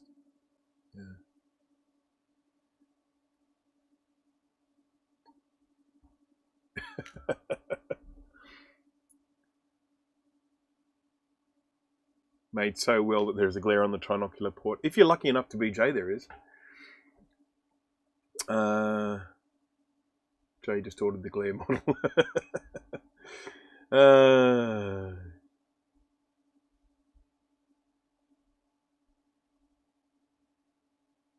I'm off to bed. We'll catch up on the rest of the stream tomorrow. Thank you, Trina. Sorry I'm making this drag out so long so you can't actually see me testing this board. Because I do plan to test this one tonight. So, okay. Thumbs down and all allowed. Yeah, and I do have a serial thumbs downer that joins my streams every now and again. It's quite nice. This is a really interesting thing we can actually see here. There's a little bit of a cutout here You know, you can see there's a little bit been scraped away and then it's been painted over with some mask. That's the way this looks. This suggests to me this was probably happened at some stage during manufacture. So I would say that what has happened is this area didn't get properly coated. Then it's gone through the solder bath, and you can see that that has then tinned these exposed bits of copper. And then someone has seen it on the production line and seen this little exposed bit, and they've painted it over with UV solder mask. So I think this is a cute little one. This is actually like a little manufacturing fault that they've sort of fixed up. So, okay. Oh, excuse me. Sorry. Right, so anyhow, we're getting through this. We are getting through this. I mean, it doesn't feel like it, but I think I may have even cleaned all of the pads. Oh my goodness. Oh my goodness, I have. So now I've just got to take the pins out for the axials. These are the axials here. Can we actually see the pin? It's pointing straight up, so it's a little bit hard to see it without depth perception there, but that's the pin sticking up there out of the hole. We need to get that pin out.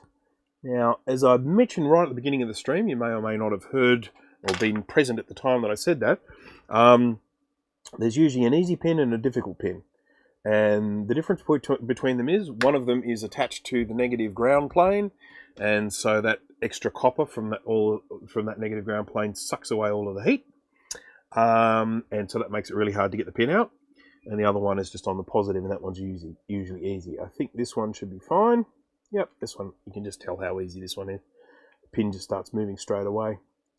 So I get a nice, decent, amount of solder on the end of my iron, and then I wrap that solder around the pin. That heats the pin, heats the hole, and then I pull it out. And then look at that. I just suck the solder out of the hole and all ready for a new component to go in there. My goodness, I made that look easy. That's what I'm here for. Make it look easy.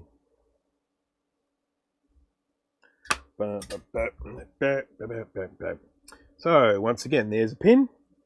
Get a bunch of solder on the end of my iron. Grab my tweezers in my left hand. Soldering iron on the right, and then I wrap that solder around. Now, you see this one here?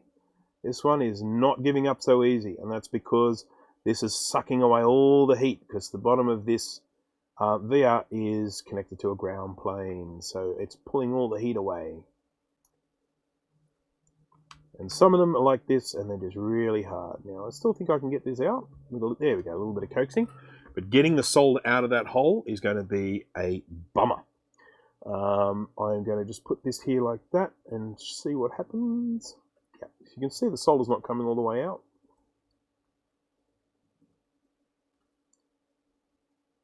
And this is exactly what I expected. But I do have tricks, because I'm tricky. We'll come back to that one. Let's continue with these. Flux. Solder.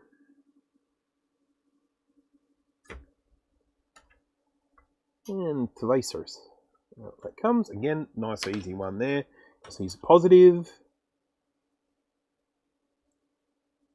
And you've got to accentuate the positive. But unlike what that song says, we don't want to eliminate the negative, because our electronic devices will not work without it. Sorry, I made reference to a really, really old song there, and people probably have no idea what I was referring to.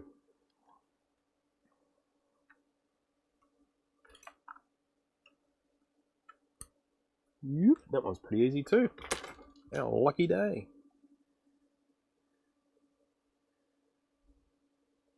Let's have a look. Sorry, I'm just chuckling at something that's written there before. Hand painted in the factory, yep. Okay. Okay, another song. Don't mess with Mr. In Between. Oh, wow. Goodness me. Well done. I'll tell you what. Steve wins the Christmas turkey. That was impressive. Is that all the way through? I'm not sure. I think there might still be a bit of solder on the other side. We'll get onto the other side and have a look. This is our hole here. So, and here's the hole that I was talking about before. It was giving me all the grief, and you can see the reason it's giving me grief all around, and it's all this green copper that's taking all the heat away. So when we get ones like this, which we do, first thing I do is add some new solder. There we go, adding new solder to that hole. We add some flux, but here's where the real trick comes in. I get my great big soldering iron tip. It's a great big one like this. You can see it's got a great big flat surface area. It allows me to get a lot of heat to where I want it. I mean, you've got to be careful with it, but you know.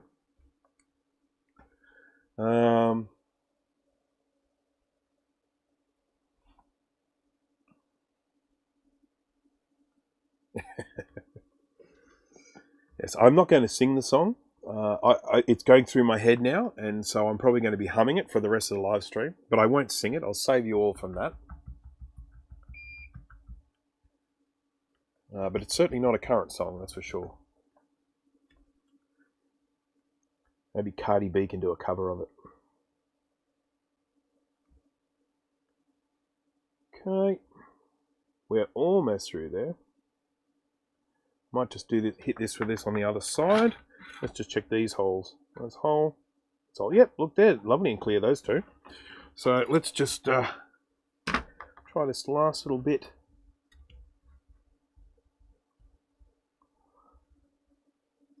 Yeah, let's see if we can get that last little bit of solder out. There we go. I can go back to my normal iron tip now. Oh, ouchie. This one. Don't want that one. Just gotta be careful I don't burn myself.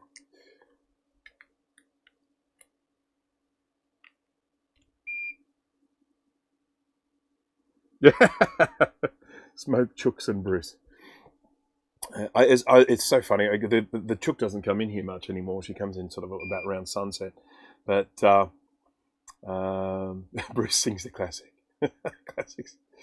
Current song. Boom, boom.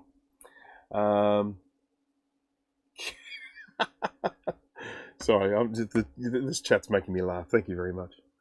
I'm just going to have a quick look here, see how we're going. We're sitting on about 50 viewers at the moment. We've been hovering around about there. If you are just a silent watcher, please feel free to jump on and say hello. If you have any questions about anything that I'm doing, please feel free to jump up and ask those questions. If I don't respond, it's nothing personal. I just sometimes miss things in the chat. Feel free to do the little @Brankus Creations to make it highlight on my screen so that I can see it easier. I'm always happy to answer questions, offer advice, you know, talk you through a bad breakup, that sort of stuff. So, all right. Okay, so this is now a prepped board. I have got all of the capacitors off. Let's just go a little side angle here for a second. And I might even get out my fancy zoom. Zoom.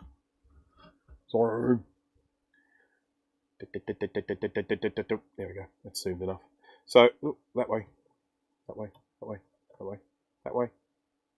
There we go. So I've taken off all of the caps. I've gone in and cleaned up all the pads. I've removed the axial caps and their pins, left nice holes ready to put new caps in. This one is all ready to go for recapping now. So we've sort of removed the old, now it's time for the new. Now this is where the recapping guide comes in. There is a link in the description for the where you can download, view or download the recapping guide. I have it already printed here in my little booklet. But this one is now basically ready for new caps. So this one's looking pretty darn good. Very happy. You know, after watching Action Retro's video on his cursed SE30, I have this overwhelming desire to stick a zip drive in an SE30, but there's no way I'm going to cut a hole in the front of my SE30. But if someone else cut a hole in it and I inherited that like he did, I'd love to do that. But yeah, for me, there's no way I'm cutting a hole in my SE30. Now, I was really hoping that we might end up with somewhere where we can utilize the the UV solder mask. We don't really have it, but I will use it here just to demonstrate it. So basically, the UV solder mask is a way of creating, it's essentially the same stuff that is coating this board. It's this green stuff. And it enables me to create a sort of a, an insulated coating on things if I need to. Now, you need to stick this onto the board, needs to be clean. It can't have any flux residue behind it. So I'll just hit it now with a bit of isopropyl alcohol to try and get that nice and clean. No, my wife's still around. That's all good. Where someone fit one of those Cosy HD cases. It's under the SSD. It look nice. Yeah, yep. I've actually got a whole bunch of external SCSI cases that I need to go through and sort of fix up. I had one already that was cooked. I fixed it. It's one of the smallest SCSI external cases I've ever seen. It's fantastic. I love it. So I can stick a hard drive in it, and it's really small with the power supply and a fan in it. And it's tiny. So it's great, small external SCSI case. And so it was broken when I got it, but it's fixed now. And then I've got an external caddy loading CD-ROM drive. Well, I've got to clean that up. And then I've got a whole bunch of just random external cases. And I've got a 650 megabyte magneto optical drive and a 128 megabyte magneto optical drive. Now here's a question to the hive mind. Has anyone got a source for magneto optical media? I would love to try these out.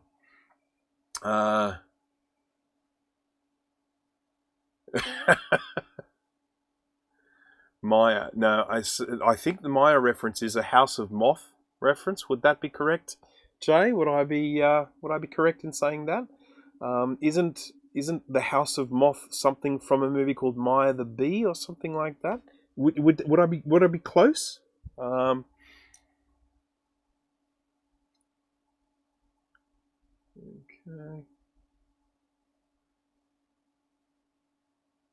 I have an overseas girlfriend who is most likely catfishing me. What should I do? Kick her to the curb. Yeah. I won't say any more about that, Dana. You know why I won't say any more about that.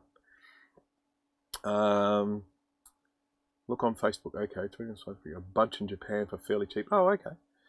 And I drive a couple of discs. When I used to work in design, in the design field, we had masses of magneto optical drives. We were using them left, right, and center. And this sort of this was around about the time there were SideQuests that were 44 megabyte. Then there was an 88 megabyte, and I think there was even a 250 megabyte. But the big magneto opticals were 650 megabytes on a single disc. They were a little slow, but they were still quite useful.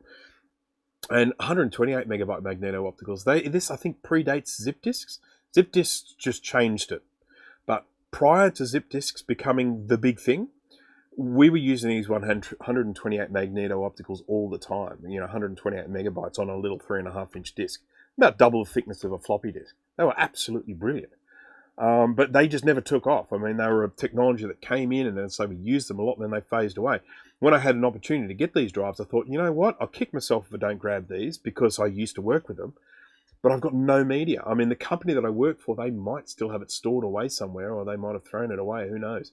But yeah, I would love to get hold of it. Just at least a couple of magneto optical discs. The 650 megabyte, which is a 5 1/4 inch, whatever, and the 128, which is a 3.5 inch. I would love to get hold of those. So if anyone has a lead on magneto optical media, I'm not after a whole lot, but just some. Okay, now, where are we? Okay.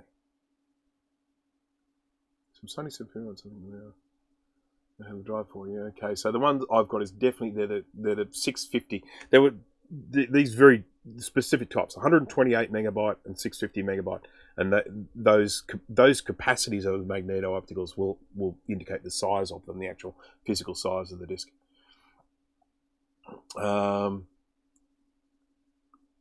Project Maya, of course. Okay, so Jay is referring to his wife as his favorite computer. Okay, I can see why that might cause some strain on the relationship.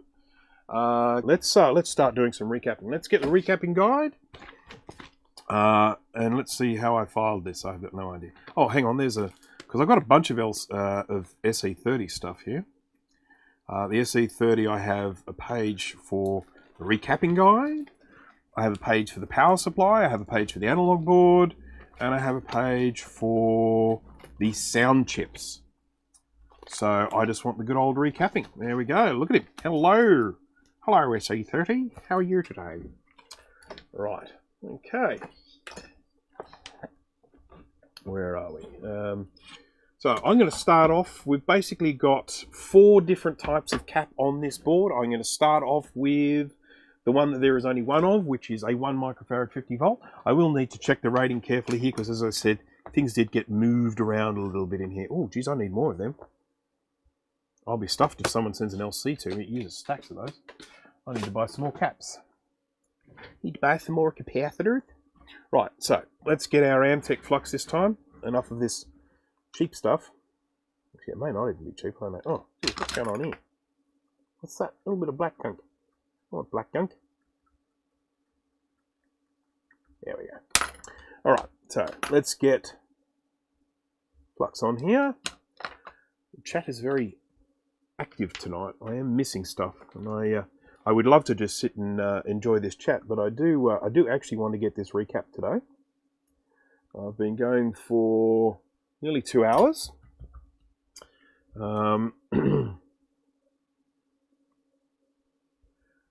I've been talking so long now that my soldering iron has gone to sleep. So this is the cap that I'll talk about, where we probably would have been better with a slightly smaller form factor, because this one doesn't give much room on either side.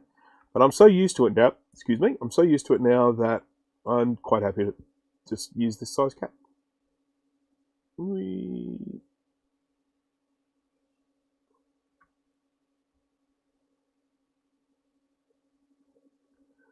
little bit more solder there than I needed, but that's all fine. And we're not looking at the microscope view. And I am very sorry for that. So you just have to imagine watching me solder that on and doing a fine job and accidentally using a little bit too much solder, but not to worry. So one side is on. You can see I can give that a bit of a nudge. You can see it's stuck on one side and not on the other. Now let's do the other side, which like that. And now, yeah, we go. There we go. It's all very nice. Be right back. No worries, Jay. See you when you get back. Oh, wow. Look. Oh, wow. There's a lot of chat. Oh, far out.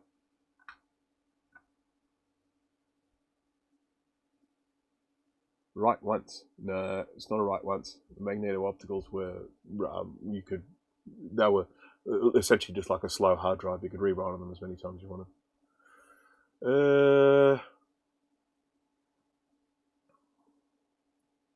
1, 2, 3.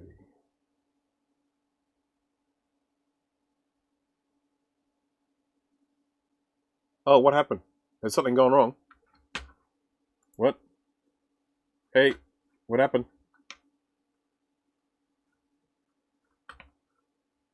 Sorry, I'm just seeing stuff in the chat now. Oh shit, did we lose you, Bruce? Did people lose me for a second there? Everything appears, I haven't got any drop frames or anything. The stream cut out, but it's back now. Isn't that weird? I wonder why it cut out. Odd. Yeah, I mean, I'm not seeing anything bad here. I haven't got a single drop frame. Oh well. Okay, no worries. I'm still here. Hey. You did some time jumping there. Oh, okay, weird. I froze and unfroze. It must be an Australian thing, because that happened to me during MacYac too. Okay, as soon as you open the book, the pages oh wow, that's so weird. It's back at 144. What happens if you try and change it up again? Okay. Did I work out what was wrong with the machine? Yes and no. I've cleaned it all out. It's unclogged. It is sucking quite well now, but I just don't think the tip is getting hot enough. So there might be some sort of problem with the heating element. I might need to look at getting a replacement. It works. I can use it, and I have used it, and it's been fine, but I actually, just for a bit of fun, when I'm testing it out, what I do is I whip off these guys.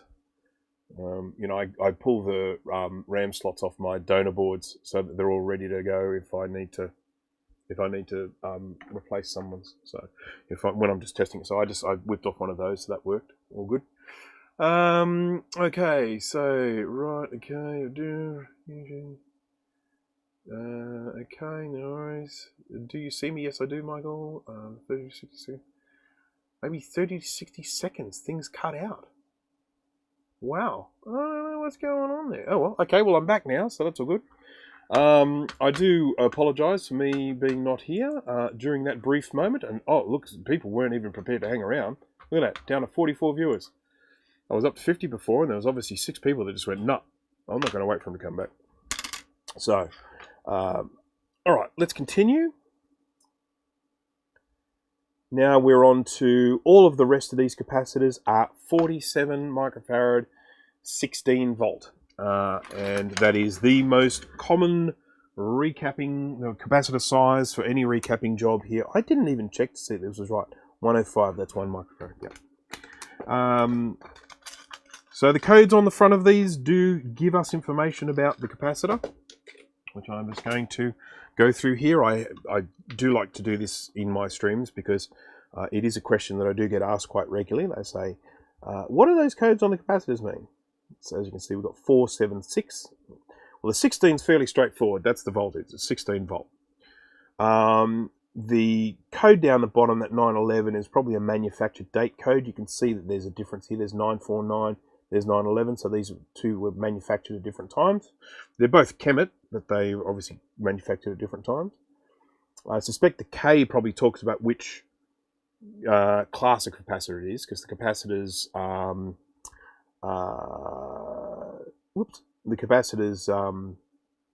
do come in. You know, you can get really expensive ones and cheaper ones and all that sort of stuff. And blame the NBN, yeah. I'm not sure if you got my question. I did actually answer your question to the machine, so I obviously did that during the blackout period. So the machine itself, it's sucking fine. I've cleaned it all out and I've done all that sort of stuff. But what the problem I seem to be having is I just don't feel like the tip is getting hot enough. So I'm probably going to investigate getting a replacement heater, you know, some heating element for it. Because it just doesn't feel like it's getting hot enough to me, even with it on its maximum heat setting. Okay, all right. Okay, so I hope everything is going okay now. As I say, I don't believe the problem is here, only because all of the technology seems to be going quite well. I've got a very fast internet connection here. I haven't had any drop frames. OBS is not giving me any grief. So I think I will probably just blame this one on YouTube. No, now I was actually talking about the codes here. 476. So 47, 6 tells me how many zeros should follow the 2 digits before it. So it's 47 followed by 6 zeros, so 47 million. And that gives me the rating in picofarads. And then of course you can work out microfarads from picofarads. 47 million picofarads is 47 microfarads. Whoopsie. And that's how I know that I've got the right capacitor. Because 47 microfarad is what I want. I was smart enough to eat before I started live streaming today. Normally when I'm doing these live streams around about now, I start getting super hungry. But I actually ate beforehand today. So, you'll be pleased to know I can just keep streaming. No, seriously, I can't, because I've actually got lots of other things to do. Oh, I was going to do a bit of UV solder mask, wasn't I, with my laser beam, and I got distracted, because I'm very easy to distract. I'll do that next. Bum, bum, bum, bum. Yeah, this is just the normal sort of repetitious stuff that I'm doing here, just basically soldering these on, making sure that they're facing the right way, making sure they're sitting neatly. When I recap these things, I find that if I get a if a capacitor goes on a little bit crooked, it really stands out. So I spend a lot of time trying to make sure that they're straight and they're aligned with each other, so that when you glance at it from a distance, it looks pretty nice. Action Retro, good night. Thank you for joining. I do appreciate it. And everyone, don't forget, watch Action Retro's videos on the cursed SE30. It's funny. Okay. All right, okay. Looks like I'm trying to erase the flux with the iron. Yeah, I suppose it does look like that, doesn't it? Look at this nasty little solder ball. Bad things can come of solder balls. Oh, I've got this one down here. I'll just do this one while I'm in this close proximity. Oopsie. So who here in the chat has an SE30?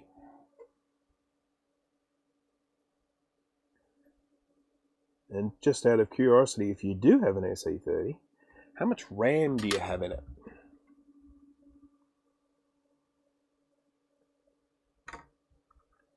Okay. And if you've got less than 8 megs of RAM in it, you're bonkers.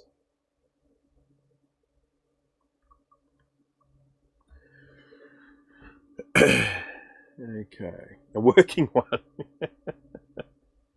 No, I'll include you, Steve. I don't mind the fact that yours doesn't work. It's still an SE30, isn't it? I have one SE30 in an SE chassis. Excellent.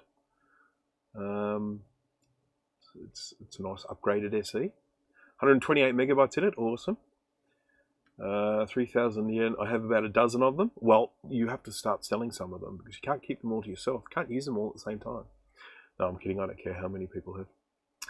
Oh, so Christopher Bourne, a fella can dream. You need to speak to 3,000 yen. See if he'll sell you one. 2 SE30 and the boards are on the airplane to you. I'm looking forward to getting them. Frankenmac SE30, awesome. I need to get around to recapping it one of these days. I was just getting cranky at people who say that, Dana. But I'll be kind to you. I will say that you should get it recapped soon.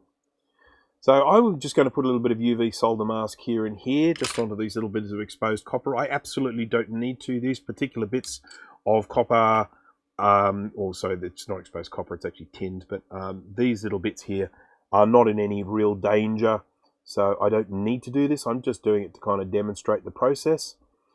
This is UV solder mask. There are links to buying this in the description.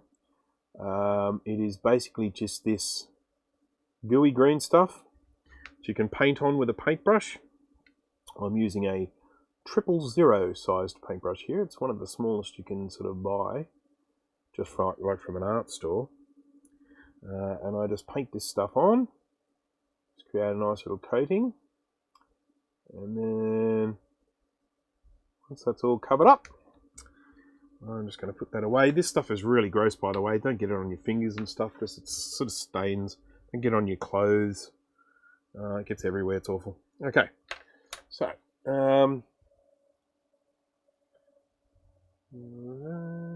this will sims from a quad 950. I pack 20 in pack RAM and it doesn't go. I have I think 4 4s, maybe 4 1s, and 4 16s in mine. I think it's 4 16s, and I think it's 4 1s. So what is it? 64, 68. So it's 68 megabytes of RAM. And I'll be honest, I think that's ample. I've got more 16s, but I share them around. I've got some 16s in my 2CI, and I've got some 16s in my 2SI. Yeah, I mean, I sort of feel like, you know, probably anything above 8 for an SE is the way to go. SE30, sorry, is the way to go. Sorry, I want to scratch my eye, but I've got gunk all over my fingers, so I'm just doing it with the tissue. Right. So, now I'll get my laser beam. This is my UV laser. You can buy these on eBay. Just search for 450 NM UV laser. And you can find these for just a few dollars. They're not very expensive. And then I can just shine my UV light on this UV solder mask, and this will cure it and make it go hard. So just doing that now.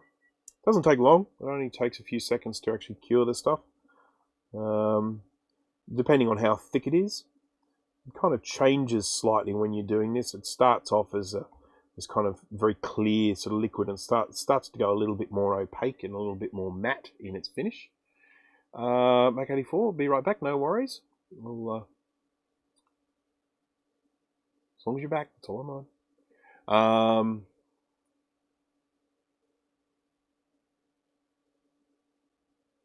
Okay.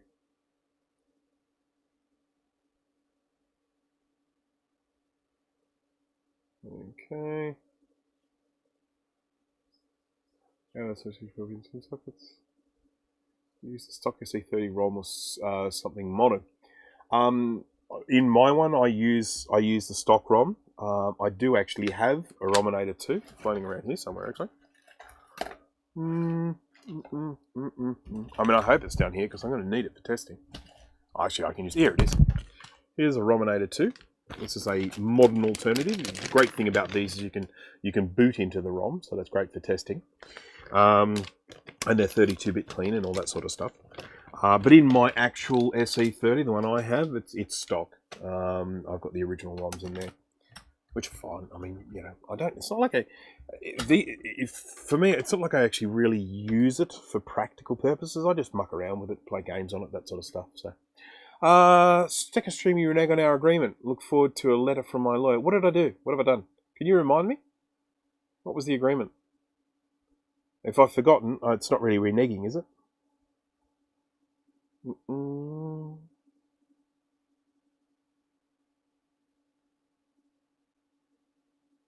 Yeah, please remind me what I've done wrong, Jay, because I don't know. I don't know. I broke a purple hole in the universe. Well, I certainly broke a purple hole in my camera with that laser beam. I didn't realise it was going to do it, but when I shone the laser beam at my camera up here, I left little dots on it. That's what these little dots are that you can see. Little permanent dots. I will get a new camera one day, but for the moment, it's just dotty. Your laser pen power situation. Oh, yeah. Yeah. What did I do? I know. I mean, is it because I'm supposed to give you credit? Oh, yeah, I probably should. Okay. So I need to mention a couple of things, very, very important things here.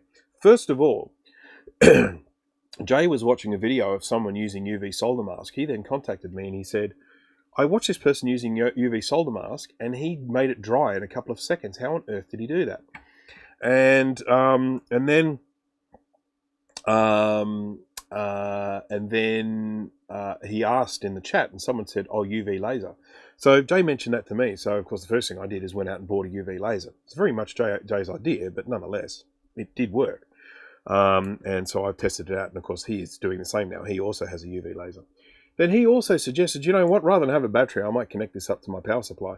And I did the same. So what I've done is I've run a wire into the laser, running out into these little banana clips that I can then just plug into my power supply. And so it means I don't have to worry about flattening batteries all the time. So anyhow, again, that was very, very much Jay's idea. But I don't mind borrowing other people's idea. And I'm more than happy to give credit. So thank you very much for that, Jay. I do appreciate it. All right, so this is now a UV solder mask in place. It's now been cured. It's now hard. If I grab myself like a scalpel, if I can find it, because I lose it all the time, and I give that a little bit of a poke or a scrape or something like that, you can see it's gone hard now. And the only way you're going to remove that now is by scraping it, cutting it, that sort of thing. Excuse me. So now, time to put some caps on here, because we are really getting to the point now where I am starting to feel extremely self-conscious about how long this has taken to get this far. So I want to try and pace it up a little bit, get these caps on the board, and get this thing tested. And then, of course, depending on whether people want to keep watching or take off, I might even continue with some other stuff. But, you know, that's up to you guys. I always have this. It's kind of funny because I mean, I put myself in other people. Oh, shivers! I put myself in other people's minds when I'm doing these live streams, and I always imagine people sitting there going, "Oh God, when's he going to finish? Hurry up and finish!" So that's why I kind of get quite self-conscious about when these streams take a really long time. We trade ideas. I use knife blades as heat shields now. Ha ha! Scarlet Swordfish, hello. He's just dropped in. Bruce has been streaming since 11 a.m. yesterday morning. Yeah. Well, actually, it's for a lot of people here. I'm streaming at 11 a.m. tomorrow morning because it's Saturday morning here. Come on, straight. That'll do. That'll do.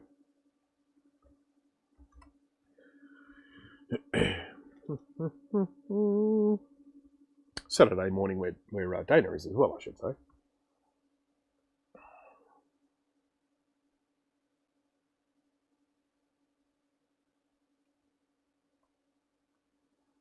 It looks like I might be getting another batch of computers. I don't know what I'm going to end up having to pay for them, but I was chatting to someone today who's got a big collection of vintage Macs that he picked up in a lot. But I was actually suggesting to him that I would be happy to help him get them ready for sale, because there were some things there I think he'd make some good money on. And he was like, "No, don't have time. I wanted to sell them to you." Like, okay.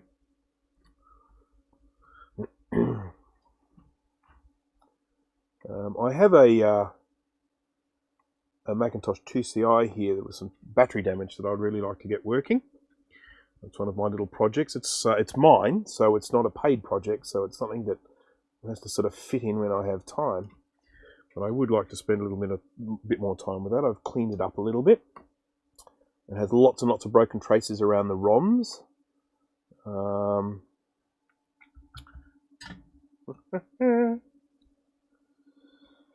Uh, 8 p.m. here on a COVID long weekend. Need some elevator music. I'm back! Thank you for returning, Steve. I was worried I was going to lose you. I was going to lose you forever. You was going to go away and not come back. How's the bunny going, Steve? Were you off giving it some medicine? Or is it now medicine-free?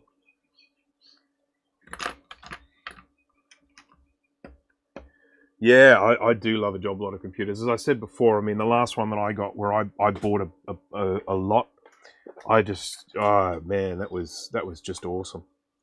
You know, to end up with a working Quadra 700, a working 2CI, you know, in the one lot, it's like, oh man, that is just awesome. Oh, and a G3 mini tower. Fun. She's good. I just had to run up and give her medicine. I thought so.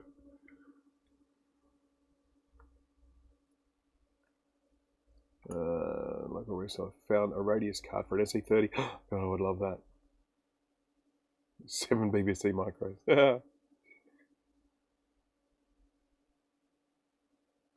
Stinky reefers, yeah. The reefers aren't too bad as long as they haven't already gone. It's when they've gone that they really reek. If you've had one that's popped on the board, oh man, they stink. And that smell hangs around. I had one blow up on me in here. I was just testing something, and then I got distracted. And then while I was distracted, the reefer blew up. And it's a real shame I was distracted too, because I would have loved to have filmed it, but I was in the middle of texting someone, and I just wasn't really paying attention. It's like, whoa, what's going on? And, oh, geez, I've got to stop yanking this cable. It's not good for it. The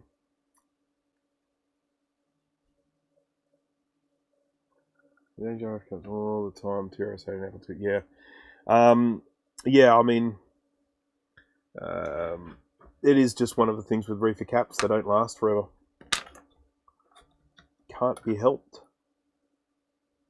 They just have to be replaced. Because thankfully you can replace them with caps that aren't going to do that anymore. Things like the old Apple IIs, of course, their power supplies had those as well, and the old reefers.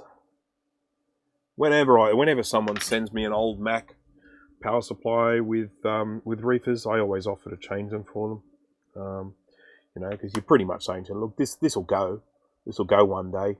you'll be just working on the computer and you'll get a nice big puff of smoke and it'll stink your house out and everything. So would you like me to just, would you like me to just get rid of it now and put something modern in its place? And typically people say yes, please.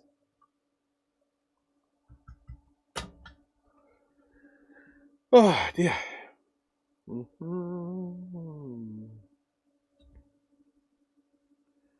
Oh, Deck Alpha server. Used to work with one of those. Yeah, I remember that. It was our file server in the pre-press studio I worked in. Wow, that's taking me back. I'm having flashbacks. I remember I got in trouble because I was playing solitaire on it. Good use for a Deck Alpha. Play a bit of solitaire. And it was back in the days when I used to smoke, and I was smoking next to the machine, and the boss got really angry with me smoking next to it. He was like, don't smoke next to the Deck Alpha.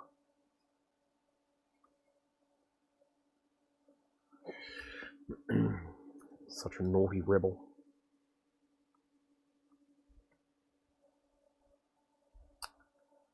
Okay. I think this is the last cap. It's certainly the last or the second last. I think it might be the last of the surface mount variety. It was my first job. I was the grunt, so had to do match prints all day. I can still smell the fixer. Yeah, I'm the same when I first started. I was the grunt as well. I ungrunted fairly quickly, but yeah, we had one of those big sort of bromide exposure frame thingies. So I mean, basically, the main thing we did was we had a linotronic image setter, and we would just basically print high res bromide all day. It was a 1270 or 2540 DPI printer, the old linotronic with a rip. But we also had one of those big bromide exposure frames, and you'd sort of create halftone prints and stuff like that. And yeah, and I remember all the dev and the fixer and all that sort of stuff. And we had silver recoveries there as well. All that stuff. It was that incredible vinegar smell of the was it the dev or the fixer? Probably the fixer. It's such a long time ago now. I mean, it really is a long time ago. But yeah, that's what I did. That's what I did as sort of it was my first job. But it was my sort of first, I guess, long-term job, and that was at about 1989, I think. And yeah, I worked there for a really, really long time. A really long time. I moved on to other things, of course. I then started getting into multimedia and coding and, all that sort of stuff. But that's where it all started. Okay. I'm just going to go and quickly check all these caps. As usual, I'm always checking for the same thing. I'm checking to make sure the right cap is in the right place. 47 microfarad. I'm also checking to see the polarity is correct. The stripe should be pointing to the plus, or to these little bevels on the screen printing here. So, stripe to plus, stripe to plus, stripe to plus, 47, 47, 47. And are they soldered at both sides? Yes, they are. Let's have a look over here. This one should be on 1 microfarad 50. So there we go. That one's 47, 47, 47. Plus, plus, plus, plus. All good. I generally don't get these surface mount ones wrong, but I do occasionally get the electrolytics back to front. That's why you have to check. Okay, plus, yes, good. Plus, yes, good. Okay, so that's me checking and happy with the checking. So now it is time for side angle view, because I can't do this stuff on the microscope. Oh, boy. So, what is the purpose of the reefer cap? Yeah, so there's who was it said? Osretrocomp. They're basically used as filters of some type. They're two different types generally. There's a Class X cap and a Class Y cap, and one is designed to fail closed and one's designed to fail open. I think they're also designed to be self-healing, so if there is a problem, if there is a spike or something that the filter actually has to deal with, it won't kill the capacitor. The capacitor will keep working. But of course, keeping in mind, I'm not an electronics engineer, so I can just talk nonsense most of the time. Yeah, they're basically used as sort of power filters. Axials. Axials. They look like axials. Axial caps. So I have been thinking about trying to set up some sort of system whereby every job that comes in, I can have on a file what capacitors I need. So after I've recapped it, I know exactly what my inventory is going to be changed to. So I started with 5 caps and now I've got 2 caps because I used 3 on that board, that sort of thing.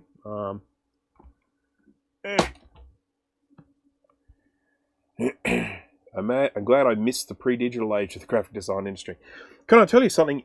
Having a toe in the pre-digital component, I mean, mine wasn't totally pre-digital. We were using, when I started in that industry, we were using Macs. We were doing page layout in Quark Express.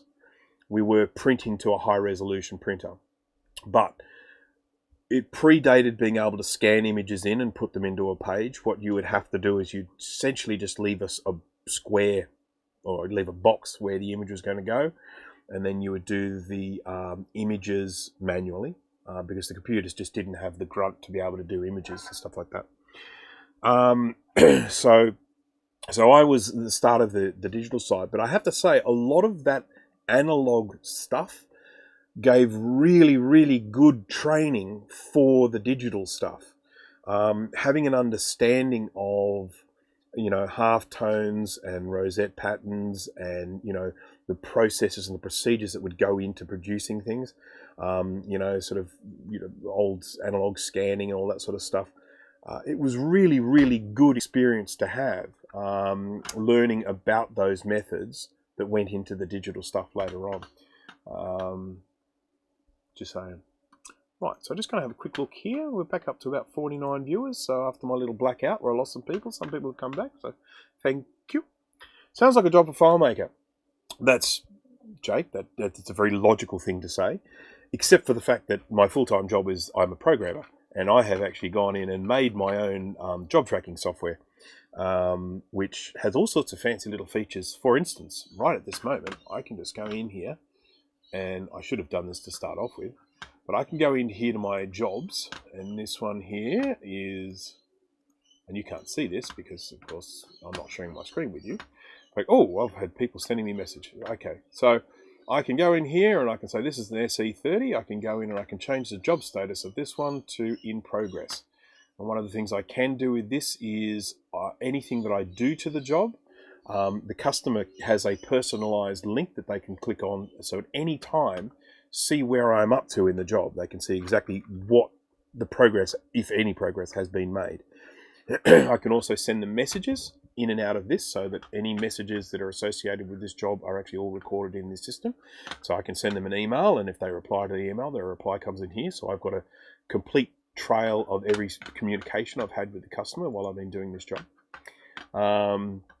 And any procedure that I do, I can add it into here. So for instance, when I say it's a recap the logic board, I can just select recap logic board and add that, and it just automatically adds the price to that. So these are all things, of course, that FileMaker Pro can do, but I've gone in and done this very, very kind of customized. And it's all web-based, so I can do it. I can check it out with my phone. Oh, and then, of course, photos. I can take photos of my phone and add them to the job ticket so that the customer can go in and see stuff that I've done. Or if I find a problem, I can take a photo of that problem, put it up on the job ticket, send them messages and say, look, I've just found this problem. Do you want me to fix it? And then I can wait for them to respond and then, say, oh, it's going to cost $20 or whatever the case may be. Need a trace repair or something like that.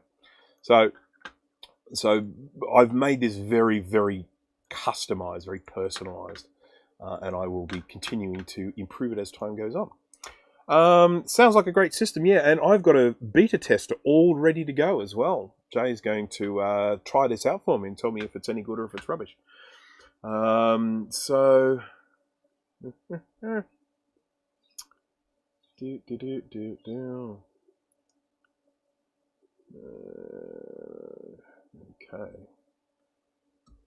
Yeah, so I mean, one of the nice things about it is that if I'm when I take on a job, I can send the person a notification, say your boards have been received. Here's a photo of what they look like when they arrived, to make sure that they're in the same condition that when they left, so they can see. Because I always take a photo of the boards when they arrive, and I scan in the barcodes, the serial numbers, so I've got it recorded. So if for some reason I put a board down somewhere, sort of without thinking, and I can come back and look at that board and go, oh, which job was that board for? I can just look up the barcode on the board and know whose board it is. But yeah, I mean, just having that sort of that way that a customer at any time can just click on a link and see exactly where their job is up to, just sort of keeps them in the loop, keeps everyone happy. So I'll try it out. Will it run on System 7.6? Well, you know what? No, it won't. No. It's not going to like the CSS, and it's not going to not like the JavaScript. Other than that, probably would. Okay. Not going to prolong your stream, but sometime on Skype I want to pick your brain about the transition from creative prepress to coding web development. I would love to talk to you about that. There's nothing I like more than talking about myself. No, that's not entirely true. 470 microfarad 16 volt, but I am going to replace it with a 25 volt. I'm going up in voltage, but not in capacitance. 220 microfarad 16 volt. Once again, we are going to do a 225 microfarad 25 volt.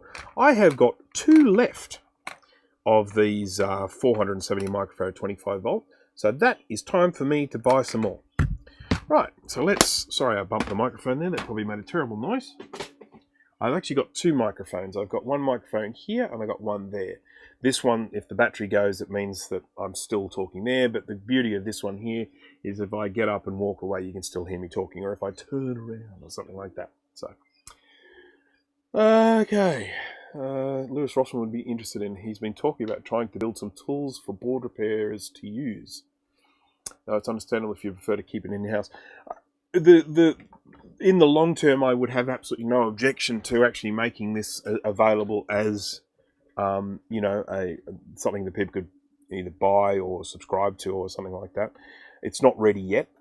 I am still, it's still a work in progress. There are a few things as I'm using it practically that I look at it and think that needs to work better. So I am going to continue and improve it. And of course, I'm getting suggestions of things from Jay as well, who is also doing repairs, of course. And he has made a few suggestions, and I think, yeah, that's a really good one. I've got to add that. And that's one of the reasons why I haven't actually given it to him to try yet, because there are some things that I really do need to add before I think it's ready to be tried out by someone. For me, the most important thing is that it's working for me now. I'm recording this information in a way that is even if I make changes in the future, I've still got all of this good information recorded.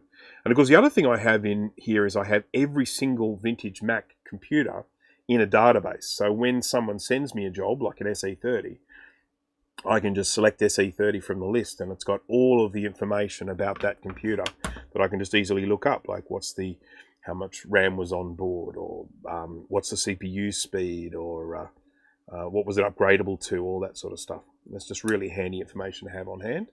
So here we've got our first little, what do you call that thing? Axial capacitor.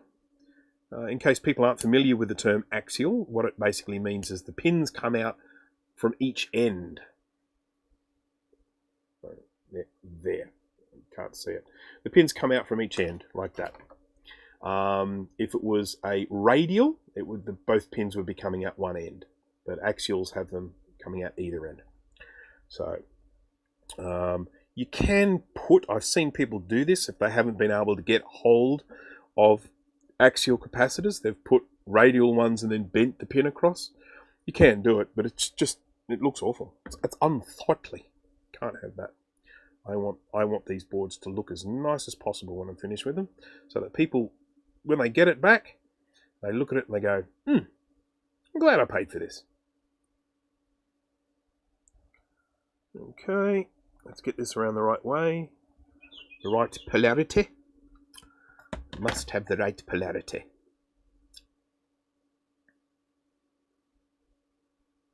So I'm having trouble getting these pins bent to a good length to fit on this board. You know, you'd think I'd get this right by now, but hey, it's me. Right. And as I often mention, I like to put these on so that you can read the writing on the capacitor. So I bend the pins so that the important information about the capacitor is facing up. Just a nice thing to do for the next guy that comes along. When I say guy, I mean being fairly gender neutral. It could be a woman as well. Next person that comes along. I'm not saying it's definitely going to be a guy. Okay. Or a male person. Where are we? Okay. Let's get my solder. I've got my goggles on because I'm going to do this without the microscope. And not using any additional flux with this, just using the flux in the solder itself. That's because that flux, it does its fluxiness when the solder actually initially melts. And because that's what I'm doing here, I'm actually soldering this on as it melts. So, let's see how we're looking. They're looking good. I like it. This one's nearly ready for testing.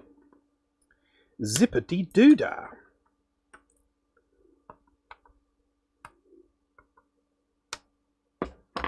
Oh, goodness me.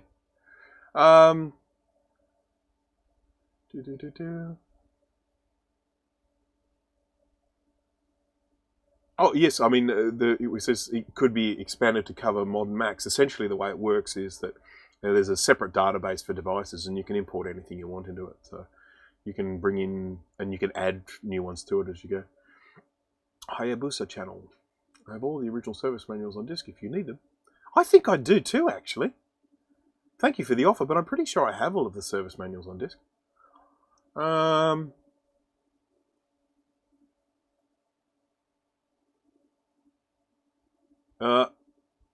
Who said aesthetic? You're going to get a timeout if you say aesthetic, Christopher Bourne. Oh, dear.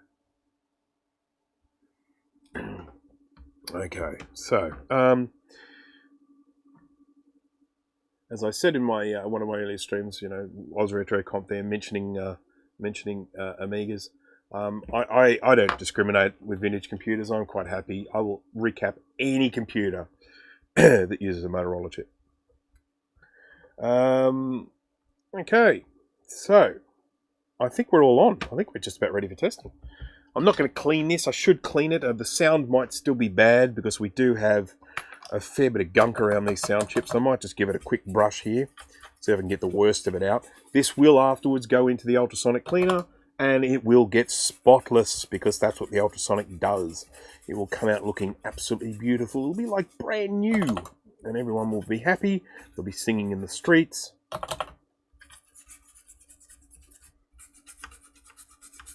Okay.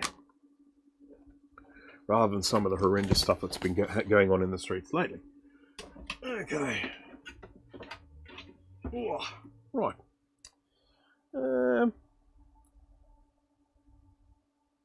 I'll take an image of that disc in case I'm missing any odd ones. Yeah, it's probably not a bad idea. I mean, I'm pretty sure I did get hold of a complete set of all of the service manuals, but I certainly wouldn't knock back an opportunity to grab them all in case I did actually miss any. I'm just using my hot air to clean off some of that alcohol that I just put on there before, because I want the board to ultimately be dry before I start running some electricity through it. Electricity.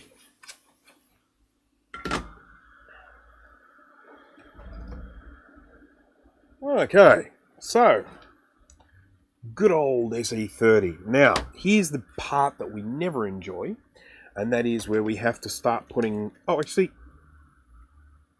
this is the later one with the, because it's the later one. This is the one that has the metal prongs for the RAM slots rather than the plastic prongs.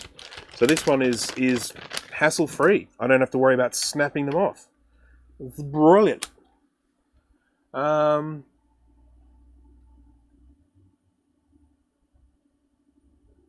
Yeah, Dropbox or a Google Drive or something like that. Yes, that would be awesome. Now, I've got some really interesting RAM sims here. I'm just going to show these to people. There was a little bit of a chat about these on Facebook the other day, and I didn't even realise, excuse me here, I'm just going to grab this. I didn't even realise that these were a little bit of a rarity. And it's something to do with the fact that these apparently work really well in Mac 2s and 2Xs and stuff like that. So these are RAM sims, there's a term for them. Peter, everyone knows Peter? I'm not sure, he's sometimes on the streams, but he's not today. He's a big sort of chatter on the Facebook groups and that. I've got these RAM sims. They have this little square chip here, and then they have these 4 RAM chips here. And they usually come in a 2 or a 4 megabyte variety. Now, there's a name for these. I can't remember what the name is, but I don't know why, but for some reason I've ended up with a whole stack of them. In fact, I've got 10 of them. So I'm going to put these in my Mac 2 when I get that up and running. I've got to do a little bit of trace repair on it. So anyhow, these are I've got 10 of these. I'm going to use them in this. I'm going to stick 8 of them in. So this will give us 16 megs of RAM for testing. So I got a whole bunch of these, and I don't know how I ended up with them. I think they were just in computers that I bought. Didn't really think that much of them, to be honest, but apparently, yeah, they're a bit of a rarity. So isn't that exciting? Okay, so 10's a really weird number to have, though, isn't it? Right, so I'm just going to find ones that all match. So these are the odd ones out. Goodbye. When you're putting RAM in these, you've basically got 2 banks of 4. And each of the banks needs to have the same sim in it. So this is bank A. I could put 4 ones in here. And this is bank B. I could leave them all empty, or I could put 4 ones in there. If you're going to have, like, say, 4s and 1s, the larger ones need to be in bank A, the smaller ones in bank B. But you can't have, like, 2 1s here and 2 4s here and sort of 2 1s here and nothing here. It has to be populated with the same thing in bank A and the same thing in bank B. So, mate, hello. Okay, so E by 05. Yeah. Yep, cool. Right, okay, so I'm going to start sticking this RAM in, and again I can put this in with no fear of snapping anything, because these are the metal ones, which fills me with joy. So how easy is that? Oh, it's lovely. Now, one thing I really don't like about the Rominator 2, and I'm sure it's something that can be changed, but one of the ways you know you've got the Rominator 2 in is that it makes a different chime when the computer switches on. And I actually don't particularly like the new chime. I prefer the old chime. So I'm just going to put that one to one side. I'm going to get the old macaroni out. I'm going to zoom out here because it's going to take up the desk space and it's going to make the camera wobble, and just everyone be prepared for that. Now this is my Mac SE 30. I generally don't even bother putting the screws in on this because I have to open it up so often. And off comes the back. And our stupid shield. Stupid shield. I've got an Asante, MacCon network card in here. This is a rather nifty little network card that will also work in a Macintosh 2 SI.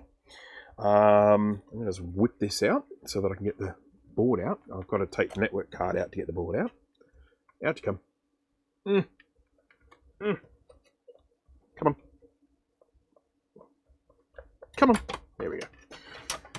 So just going to whip this out. I love having network cards in these old Macs. I love being able to get them onto Ethernet and transfer files with FTP and stuff. Now, this card here actually has a slot for a floating point unit, a 68882 PLC 44 pin. No, not 44. It's more than that. Is it 44? Oh, no, it's more. Sort of a floating point unit math code processor can go in there. No point in putting it in here on this computer because this one has a floating point unit on it, whereas the Macintosh 2 SI doesn't, so that's where you would use it there. This also has this little L bracket type thing here. This allows you to connect another card onto this on a 2 SI. So you could plug this in, have this as your network card in a 2SI, and then stick another card across there, whether it be an accelerator, a graphics card, whatever the case may be. So, oh, JJ Brubaker, thank you very much for that. I have a sick SE30 that needs attention, so this vid will come in very handy. I hope it does come in handy. Is there anything specific about it that's wrong with it that I might be able to help you with? You know, what's its behaviour?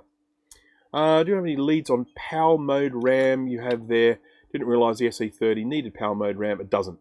I'm just using it for fun. I don't actually have any leads. As I say, I just ended up with these by accident.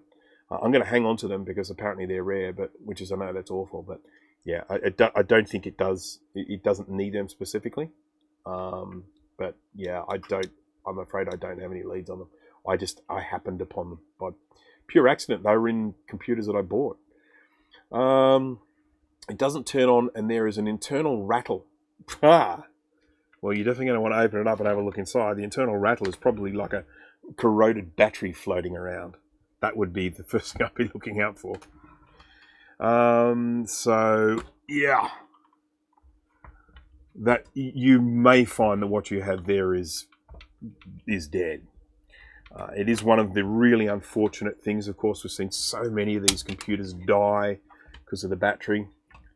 I have a working one that can use for reference though. Yeah, well, it really, you have to open it up and have a look at it, see what it looks like inside. That's the most important thing, because mine's been changed, but they've got this battery holder here, and obviously you can have your half AA battery in there. If that has leaked and corroded and left an absolute mess, you could be in all sorts of strife. So as I say, here's mine. Oh, look, I've got more of them. I've got another 4. I think these are 2 megabyte ones, these ones. So I got 4 2s and 4 16s. So was it 8, and then so 64, 72 meg, something like that. So that's what I have in mind. The original ROMs, I've got 4 16s, 4 2s. So I don't actually have 10 2s. I've actually got 14 of them. Oh wow. This has been recapped. This is the very first thing I ever recapped, and I made an absolute mess of it. This is after it was recapped the second time, and I cleaned it up and made it look pretty. First time I recapped it, I made an absolute mess of it. Now, early on, I was generally replacing all of the battery holders with these little CR2032 battery holders. And I've had a few people actually request that being done on theirs. I stopped doing it. There are 2 reasons why I've stopped doing it. First of all, I'm able to get hold of the half AA batteries for reasonably cheap now, so it's not that big a thing. But the other thing, and the important thing, is that these little guys, they don't last that long. If you're not starting the computer, if the computer's just sitting there a lot of the time, that little battery is probably only going to last about a year. So, just saying. Peter, here you are. I was just talking about you before. I'm looking for that power mode RAM for my Mac 2 and 2X machines. I was just mentioning before that because I was looking at your post on Facebook about you saying you were looking for some, and I went into my cupboard and looked and found that I had like 14 of these, and I didn't even realize that they were hard to find. They were just floating around. So, and yeah, I don't know. They've just been in computers that I've bought. So that's how I've ended up acquiring them. So anyhow, that's my board. That's going. We don't want to test that one. We want to test this one. This one is the one that I've just recapped. Just quickly checking to make sure that I got the polarity of these axials right, because as I said, that's the mistake I make the most. I'm going to connect this up to the speaker so that we can hear this sound, because one of the issues with this before was the sound. I also want to check something here quickly, because of something that happened to me just the other day when I recapped an SE30 that caused me a huge amount of grief, but I fixed it eventually. But this one seems to be fine, so that's good. So let's connect it up to the speaker so that we know whether it's making noise. And I'm going to connect up the power connector. I need to spin this around to get to that. When you get that to, well, I do actually have a Mac 2 now, so so yes, I have a Mac 2. I just need a Mac 2 power supply from somewhere. So if anyone has a spare power supply for a Mac 2 2X 2FX, please, I would like to buy it from you, as long as you're not selling it for an obscene amount of money. I would, the Mac 2 will be fine. I'll get it working with an alternative power supply like an ATX that I've converted, but I would love to have the original Mac 2 power supply. But Interestingly enough, yes, it would be great to have those PAL RAM sims in the Mac 2, but I've actually got, and I was mentioning this before, I've actually got a 68040 radius rocket, and so I'll be just putting the RAM onto the radius rocket rather than having the RAM on the main board. All you need is enough RAM on the main board just to boot into the system to start off with, which then kicks over and reboots with the radius rocket. You would know all this, Peter, of course. As you have these, so yeah, so I probably won't even need that PAL RAM in the Mac 2. So just saying. All right, so the Mac 2 CI power supply. Does the Mac 2 CI power supply work? Anyone specifically, or all of the Mac 2 CI power supplies that I have work? I actually just recapped one just the other day because it was kind of a bit clunky. It was working, but then when I loaded it up with NuBus cards, it didn't work very well. So I recapped it, now it's working beautifully. So I will be doing a video on recapping a 2CI power supply at some stage, but I had never done one until then, so I thought I'd better at least do one before I do a video on how to do it. Right, we are at that point where we are about to test this for the first time. Now, I think the hard drive in this might be shot, so I'm not even going to bother. Well, I'll connect it up, we'll see what happens. I mean, I do have my little SCSI to SD that I can tack onto the back of this. Plug that in. Don't worry, bother about the floppy. Okay, so connected. Let's get some power. Plug that in there. 240 volts. That's what we use here in Australia. There's my keyboard cable, which has just gone walkabout. Connect this up here. Ooh, someone's cooking pies. I can smell pies. Yum. And here's my mouse that's fallen down. Let's put that there. Where did I put my SCSI to SD? Did I bring it down here or did I leave it up in the house? Oh, here it is. This is just in case I need it. Gotta connect that up. Right, so let's have a quick look here. How to install a battery holder on your board. You talk about the little CR2032. No, I've never actually done that in a video, and probably because I'm not particularly happy with it. It's a fairly inelegant solution. The battery holders that I have, for starters, the pins don't line up. So what I have to do is bend one of the pins and then do like a little extension, and I don't really like the look of it. So I haven't really done much of a promotion of it because I just don't. I'm just not particularly happy with it as a solution. I would love for someone to make like a 3D print, a little CR2032 holder or something like that with the pins at the right distance, something that looked a little bit nicer, or even have it so that the battery was pointing upwards or something like that.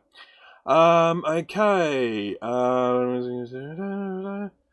Does the Mac 2 CI power... Oh, I see what you're saying. Does the Mac 2 CI power supply work for the Mac 2? No, it doesn't. Very different power supply. I don't have one down here at the moment. I've moved them all up to the house, which is a shame because I'd like to show them. The 2 CI power supply is like a block with little, was it like 2 rows of, I think, 5 pins, something like that. Whereas the Mac 2 is more like a long brick. It has a little sort of flat Molex connector type thingy coming out of it. So, yeah, they are quite different.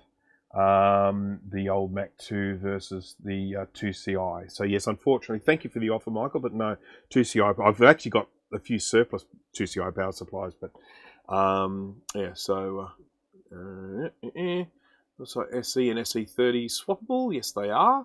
So, the power supply in the SE and the SE30, to my knowledge, is the same. So yes, you can definitely swap those around. Working Mac 2 power. Oh, just check my Macs. It looks like I have 4 spare working Mac 2 power supplies, all tested to 480 watts on the best rate. We'll sync up with you soon. That would be absolutely awesome, Peter. And we can do one of 2 things. Obviously, we can, you can come up with a price. We can all have a laugh about that. We can halve it, and then, no, seriously, we are happy to obviously pay a decent price. But the other thing is, of course, if you're interested in doing some sort of trade, I've got lots of bits. So, I mean, you probably have everything that I have, times 2. But just on the off chance that I have something you don't have, I would be happy to do some trade. All right, we are ready to do our test. SE30 connected up to the power. Everything's wired up. I've got a little SCSI-to-SD external drive here in case the internal doesn't work. Let's switch him on and see what happens. Okay, I've got the stupid little chime. Okay, now that I've got the SAD Mac, that's fine. I'm kind of happy with SAD Mac because I'm probably just using the wrong RAM. It probably doesn't like that power RAM or something like that. But that was actually fairly good. I mean, there are a few things we see here. First of all, we've got the grey screen. We don't have those funny speckledy patterns. The speckledy pattern is what we don't want to see. I'm probably either going to steal RAM from my other board. I've got some ones here. Got a bunch of ones. Always keep the ones on hand. So no actual SAD Mac. No, this is true, but it does have the different ROM in it. So it's probably going to have some slightly different behavior. So I apologize. I'm going to just try and do this as quickly as possible. We're going to take out those PAL sims and I'm going to stick in some proper ones. I am fairly encouraged by that whole process, even though it wasn't, you know, all happiness and everything. Oh, Action Retro went to bed. I wanted to actually mention to him, he's got this SE30 which has got all these bits in it and he has trouble getting the board in and out because of everything's blocked here. I just wanted to let people know that if you are ever in a situation where you're having trouble getting the board out, something's blocked, you can't get the stuff out, what you can always do, it's really not that bad, is you can just bend these a little bit, enough just for that board to slide out, just come off that way. I mean, you need to make sure it's actually, there we go. You can do it like that. It's not something that I would recommend all the time, but it is something that you can do if you're having trouble getting things unplugged from it. You can actually just bend these little rails slightly and then pull the board out. So that's just there as a nice little handy, you know, emergency release if you need it. At least it didn't explode. Yeah, I haven't had anything actually blow up on me in a while. I'm not saying it doesn't happen, but it hasn't happened in a while. Okay, so let's take these stupid PAL sims out.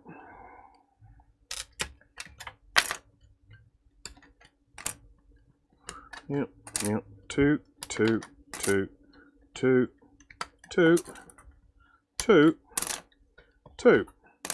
Now guys, keep in mind I haven't cleaned this board either, so there is always the possibility that there is some gunk that needs to be cleaned out. I've just got some ones here. I'm going to stick 4 in. I'm not going to bother sticking 8 in because we just want to get this up and running, and you guys have been patient enough.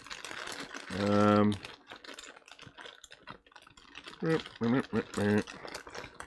like it when I can actually put ones in that are all fairly similar. That's not similar. That's sort of similar. Now, well, just hope for the best, eh? Actually, can I stick 8 in? No, yeah, I've got a really weird number of RAM sims here. An uneven number. Okay. Right. Stupid. Yeah, so Dana likes the way I say stupid. He did an impression of me in yesterday's Mac Yak show. It made me laugh. After we had a topic that he didn't really think was very good. He said that one was stupid.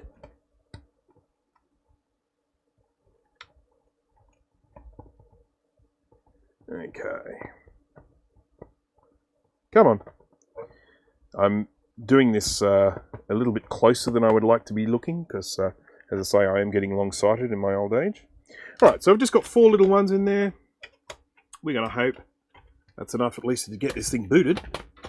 I don't expect to get any SAD Mac chimes from it this time around. There's nothing really there that I would expect the, you know, chimes of death. Nothing that I would expect them from, so I was going to plug in the SCSI, wasn't I? Plugged. And what did I do? There it is. So if we get the chimes of death here, we'll just put this to one side, move on, because I will basically clean it next. I'll give it a really good thorough clean in the ultrasonic. But let's see what happens. Stupid chime. Don't hear any death chimes at this stage. We've got a cursor. You can see his little cursor there. We've got the big mess of big mess of wires. Press R for, and we got the happy Mac face. Oh, is it? It's actually booting from the internal. That's, oh wow, for shiz, man. Okay.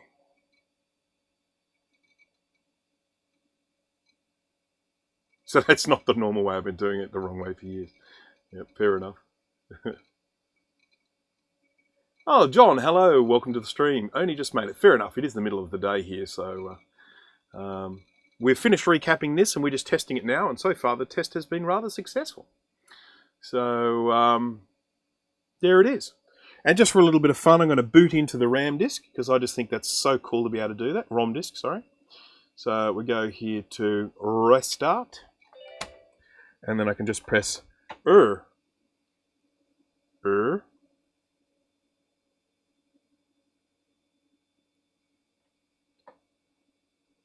it is. It's booting into the ROM disk now. It's totally silent because we're not hearing the hard drive go ticka ticka ticka.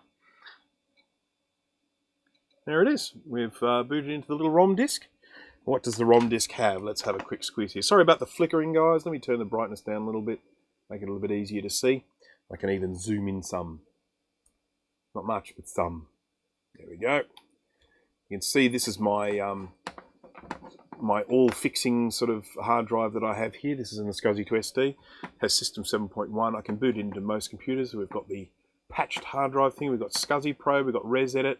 Useful little utilities there for anyone in the vintage Macs. You definitely want to have those at your disposal. 4 megabytes of RAM. SE30 isn't that delicious. So, all in all, rather good. Now, you can see the way I've got this extended right out to the edges here in terms of the way I've got the screen geometry. It's not the way it's meant to be. You're meant to actually have a little bit of black around there because the whole purpose is to make that display size WYSIWYG. So you can, if you're actually displaying something on the screen that is 3 inches wide, you can actually measure it and it will physically be 3 inches long. Because that's the magic of WYSIWYG. But I don't... I'm not really fussed about that. I'd rather actually have a thing filling the screen. So that's why I have this one done that way. It's my computer. It's mine, so I can do what I want. Alright, so I'm just going to put this to one side. Actually, I should take the board off first, shouldn't I? I really should do that. Because, you know, otherwise I might forget where I put it. So the board's coming back out again. Yoy. SE30 with 260 DPI retina. Okay, come on. Yeah, I'd love it. How cool would that be, a retina SE30? I'm sure people are aware of the Micron Exceed grayscale upgrade that you could do to these. It wasn't really designed as a user upgrade. You actually had to replace this here. And there was a card in here, and I think you even had to attach it to the power supply and stuff like that. So it was quite an upgrade, but what it did is it enabled you to get, I think it was 256 shades of grey. It might be 16, but 16 or 256 shades of grey out of this monochrome screen. And I want one. I mean, they go for obscene amounts of money. They don't come up very often. And as we've just been saying in this live stream here, we're just seeing stupid things happening with pricing at the moment with vintage Macs. But I would love one day to have that Micron Exceed thing for no real reason other than I would just love to see grayscale on that little 9-inch CRT monitor. I just think that would just be really nifty and cool. Geez, I've got fat fingers. Back later to watch the rest. Another happy Mac. Yes, it is indeed. Thank you for sticking around as long as you did. I'm not sure how much more I'm going to do. I'm going to just have a look at probably one thing very quickly. And then I'll probably just take off. But we'll just see. I mean, people might just get bored of me and go. We'll see what happens. How are we looking for viewer numbers at the moment? We're sitting at 45, which is... that's not too bad at all, I have to say. That's not going to stay, is it? Because there's no board in there to hold it in position. So let's just get this and move it out of the way. If I put you there, is that unbelievably precarious? Yeah, I'm going to put you here. Down we go. Come on. Don't want to break my own SE30. That would be bad. Right, there we go. That's more or less out of the way. quick little catch up on the chat here. I will just change the view so that you can see my pretty face better. Like that. And you can see my little burn holes from my laser beam. Okay. Just enough to release the sim. Okay. Hints: avoid breaking the plastic holders when removing the RAM sims besides not touching them. Yeah, I mean, basically what Dana has said there is kind of the only way you can do it. I mean, I consider myself to be incredibly careful with those RAM sim, with those holders when I'm removing RAM. But I was working on a Mac 2 board of someone else's in one of my live streams just recently, and one of the little things just snapped off in my hand. As careful as I was, I'm just being super, super gentle. I think maybe I've often thought about sometimes hitting them with a little blast of the hot air station to maybe soften the plastic a little bit, but I worry about that, melting them or making them worse. I don't know, but it's just it is just a big it's a problem. The weak plastics. I wish someone would come up with a solution, maybe something you could paint onto them to make them sort of less brittle, but at this stage it's just something we have to deal with. And ultimately I have to say to all of my customers when they send me these boards that I will be as careful as I possibly can. But at the end of the day, you've basically got a piece of plastic sitting up like that holding something in, and the only way I can get the thing out is to bend it. And the last thing you want to do is bend that plastic, but you have to. So, anyhow. What was that? Somebody's had Adobe Photoshop, I believe it is. Okay, so the next thing I want to do is just have a really quick look at a Macintosh 2 CI board that I'm working on at the moment. It's kind of an ongoing project. Is this it? Is this it? No, that's a Quadra 700. It's not that. Not that. What about that one? Is that it? No, that's 2FX. That's Mac. No, it's one of these bigger boards. Is that it? That looks a little bit 2 CI-ish. Yeah, this is the one. Okay, so this is a really interesting one that I picked up fairly recently. There was a guy selling a bunch of computers that I bought, and I was very happy with what I bought. Then he was selling some other stuff, and because I bought the Macs, he actually contacted me directly to save me from having to put up an ad. He said, "Look, I've got these things here. Do you want to buy them?" So I went and had a look. I said, "Yeah, sure. Yeah, I'll buy those." Some good stuff, some bad stuff. I paid too much, but I underpaid for the first batch of stuff I bought from. I overpaid for the second batch. It still worked out fairly well in the end. So I then went and while I was there, he said, "Look, I've got some other things. Do you reckon you could help me with them?" So he showed me what he had, and one of the things he had was a Macintosh 2 CI in the box. And I said, and he was obviously hoping to get a bit more for it because it was in the box, which is fair enough. And I said to him, I said, "Look, you should be able to fetch a pretty penny for that if it's working." But I said, "You do have to keep in mind that these things are sometimes hiding a little bit of a secret." So I said, "Do we want to have a look and see what the state of it is inside?" He said, "Yeah, sure." So anyhow, I opened the lid up. The first thing I could see was in the box, in the 2CI box, where the hard drive where the hard drive sits. It's in that plastic thing there. I could see kind of up the side of the plastic of the case some discoloration, which was just alarm bells going off. I said, "Look, I don't like the look of that.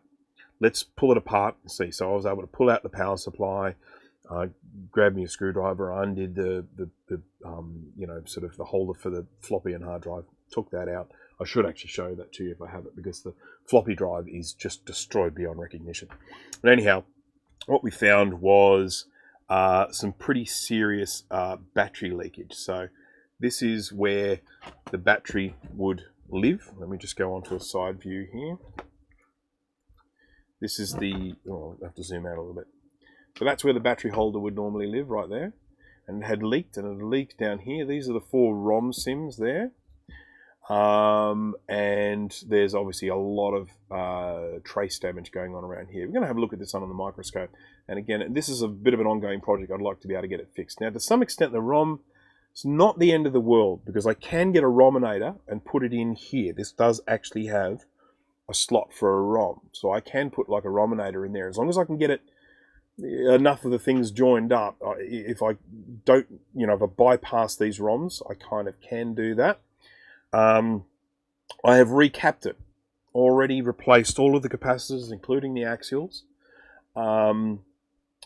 And I have repaired a couple of traces, but thus far, this doesn't boot. It doesn't chime, no noise, nothing like that.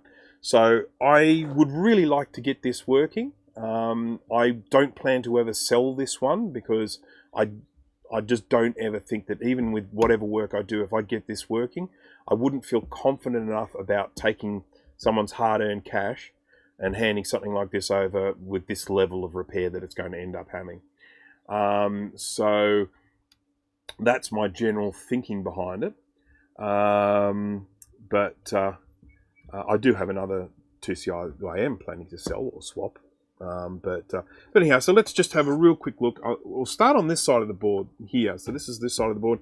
There's some discoloration going on here. That's partially from the reaction with some of the cleaning, but it's just how it looks. It doesn't really matter. So let's go here to microscope. Whoops, that's not microscope. That's microscope. So let's just get some focus going on here. Now, you can see there's some pretty heavy corrosion along here, but having said that, they're probably all still making contact. I really do not like what's going on around here with all the corrosion around here, all this crustiness. That's all the reaction with that solder. So that solder will now be kind of like rock hard. So if I was to replace all of that, that would take a really long time getting all that solder out. It's not like I'd be able to just use my solder sucker for that stuff because it's just rock hard. It won't melt when I hit it with heat. With these ones, you kind of need to... I mean, look at that one. Nice.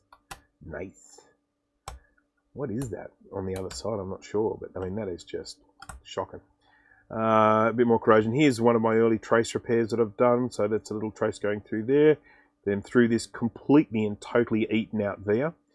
Now, as I said before, it's all very well to run a wire from the bottom of the board to the top of the board, but you never know if a via is actually stopping off somewhere in the middle of the board. That's the big problem with it. Who turned out the lights? That was me. Sorry, I turned out the lights. That was a mistake. So anyhow, what I'm looking out for as much as possible around here is something that is potentially going to not actually get electricity going through it. Now, see, for instance, something like that, as corroded as it is, I would like to clean that up, but I still think it would probably work. And of course, this, just keep in mind that what we're looking at here is the good side of the board. So I just need to prepare some expectations here. This is the good side. We're about to flip over to the bad side. The dark side.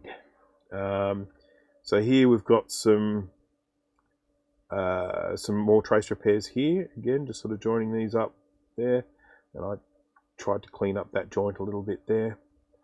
So a little bit more action going on there. Okay, so on this side, yeah, not too bad. Probably okay. On this side, well, we've got... we've got some nastiness here. I've gone through and I've just cleaned a lot of these to check and make sure that we are still making contact, that we don't actually have a break between here and here. And so, for instance, if I get my little beepity beep beep machine, and I just check from, say, there to here. Okay, so that's joined, so we don't actually have a break there. But that's the sort of thing I'm looking for, to see if we have any breaks where the trace becomes a pad. That's generally the weak point on all these computers. So, as ugly as it looks, once again, these pins still do appear to be soldered onto the pad, so they are probably still all making contact. So, probably not an issue there. Now, where the really true ugliness comes in is here around these ROM chips. Okay, so those really crusty pins were actually the LED light. I do know this LED works because that does actually come on when I give it power. So those corroded and hard soldered joints, how do you normally address that? I generally address it with, well, I either ignore it and hope that it's still making contact and don't do anything about it, or I will hit it with So I mean, look at this. Look at it. Look at it. Look at break. We're starting to get better here. So once we get to about here, we're okay. So generally from here down. So what I would typically do with those really, really crusty joints, I'll see if I can actually address one now. I don't know that it will work. But what I'll usually do, let's see if we can find a particularly... Here's some nice crusty ones. Look at those ones. Yummy. What I'll often try and do is get some flux onto them for starters. And then what I'm trying to do is trying to get new solder in to push the old solder out. So I would try and get plenty of heat onto it. Just waiting for the iron to heat up. Like this. And then I would be trying to douse this in new solder. And we'll be trying to use that solder to kind of push the crusty stuff away. That's happening there now. You can see it starting to happen.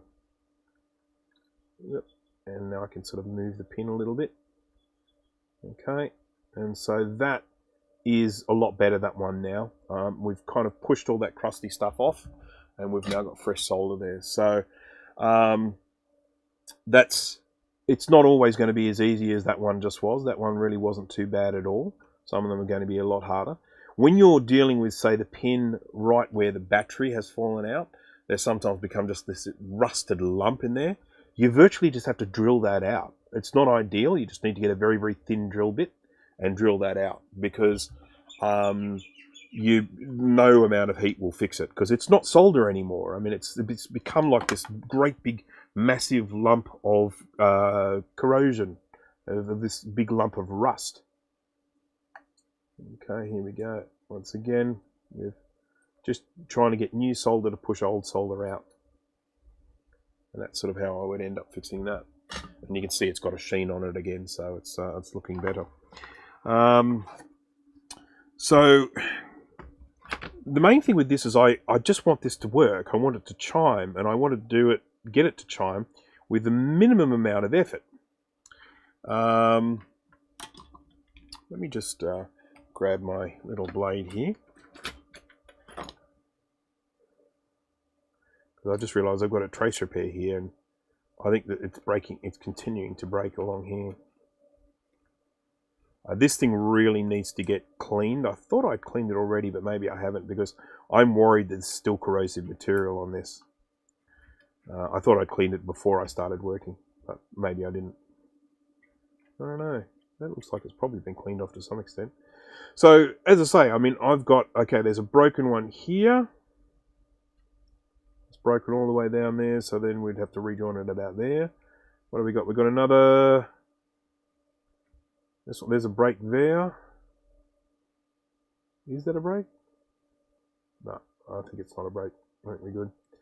We're going to break, yeah, so break there, break there, break there, break there, break there, break there, break there. So lots and lots of trace repair to do.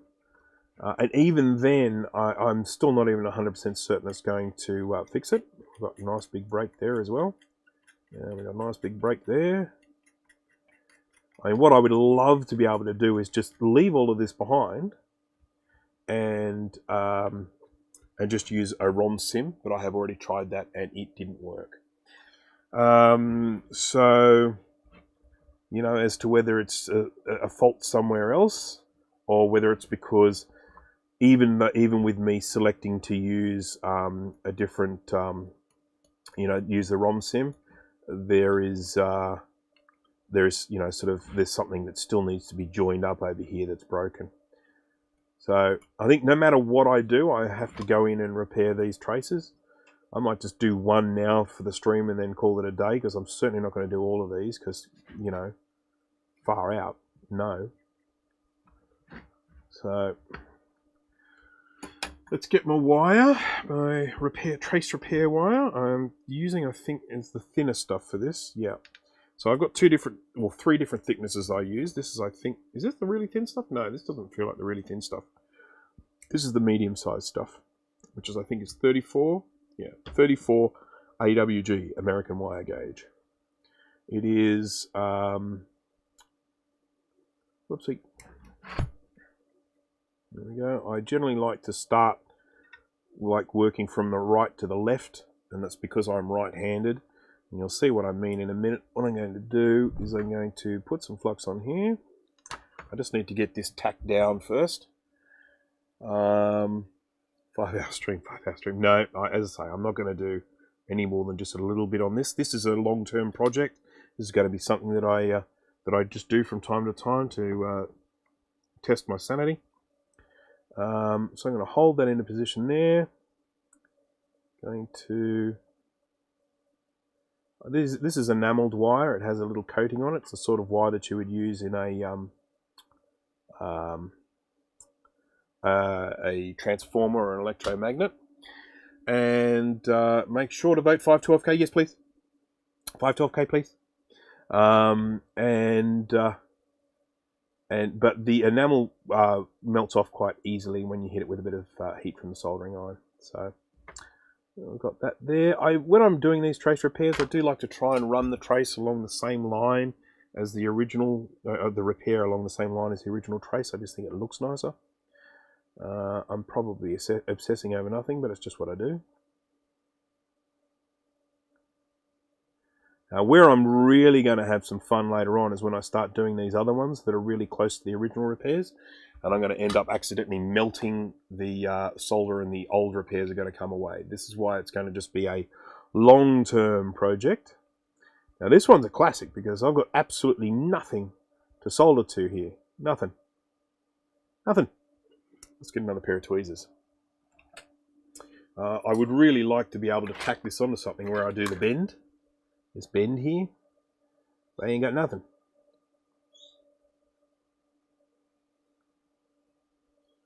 Oh, wrong one. I was doing it from the next one along. So this one goes here.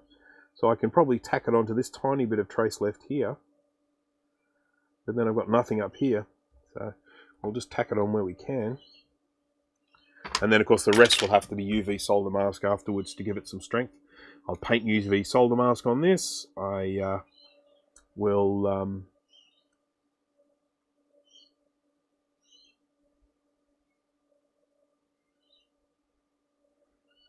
there we go. Let's get some more up here.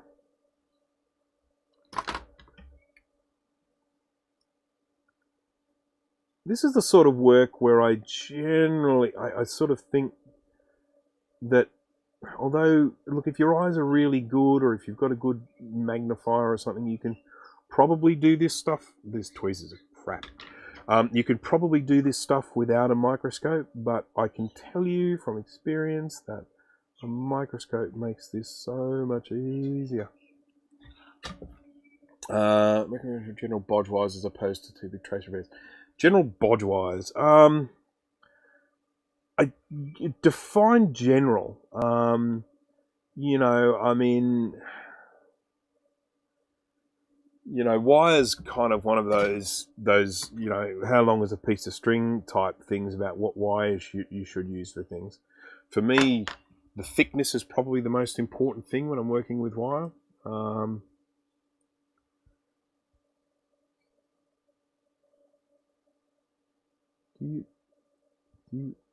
on. Oh, there we go. And then I will usually, when I'm joining these, I'll generally join them, if I've got an opportunity to, like I do with this one, I'll actually join this to the pin. So I'm just going to bend that, and then I'm going to push this down and actually bend it upwards, like this.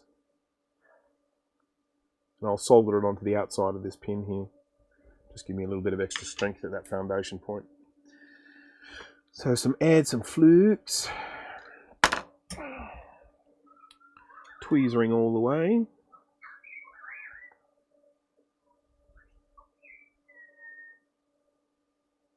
There we go. That's just soldering onto there.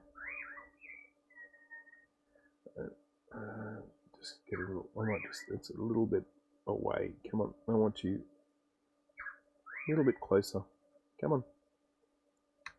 And by the way, before anyone starts going, oh, you've made a bridge, you've made a bridge, I know I will generally make bridges as I'm doing this stuff, and as I say, this is why it's going to be a real problem when I get to the the other ones, which are going to be really, really close to these repairs, and it's just, this job is going to get harder and harder the more repairs I do.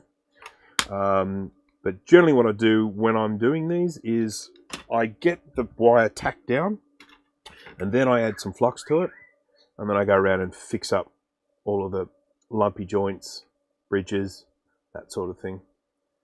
So it's not too bad. The fluxy, as you can see, just makes that solder flow a lot more easily. So there we go. That's one trace repair. Let's get our beepity beep machine and let's just test to see that we have some continuity. So I'm going to test from, I don't know, I'll test from about there to there. And we got some beepity beep. So that's a happy and joyous and rewarding moment for that one trace repair. Now all I have to do is another, like 1, 2, 3, 4, 5, 6, 7, 8, 9, 10. I want to go home. Okay, so yeah, this is not going to be entertaining to watch, so I will stop now. I thank everyone for their persistence and staying around. I really don't believe that is going to make particularly entertaining viewing. I'm going to just jump across here to the main view. Where are we?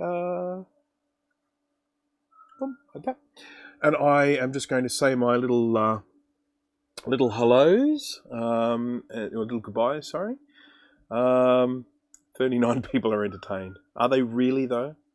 Are they really entertained? Or are they just sticking around to be supportive?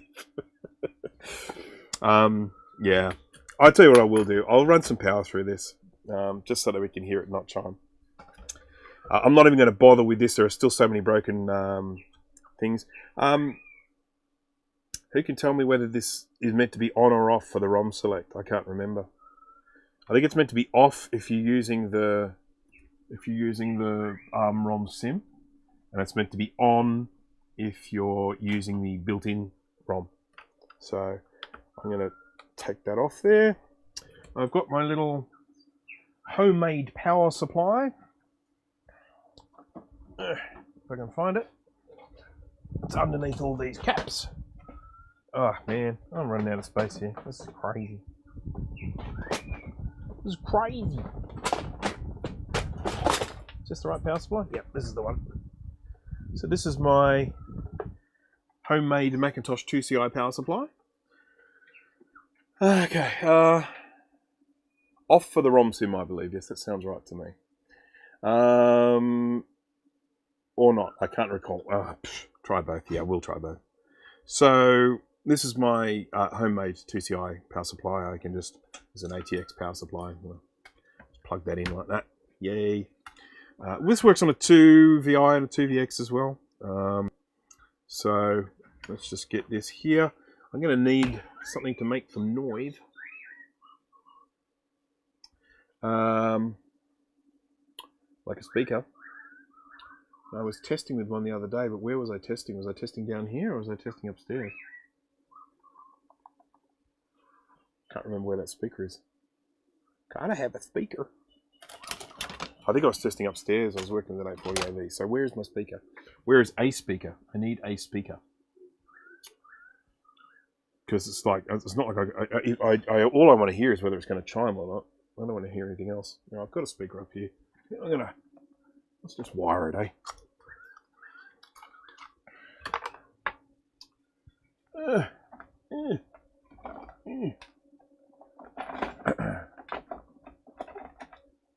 Oopsie. Oopsie. Oh, I wonder if... everything's up in the house. Why did I move all that stuff up in the house? Dag nabbit.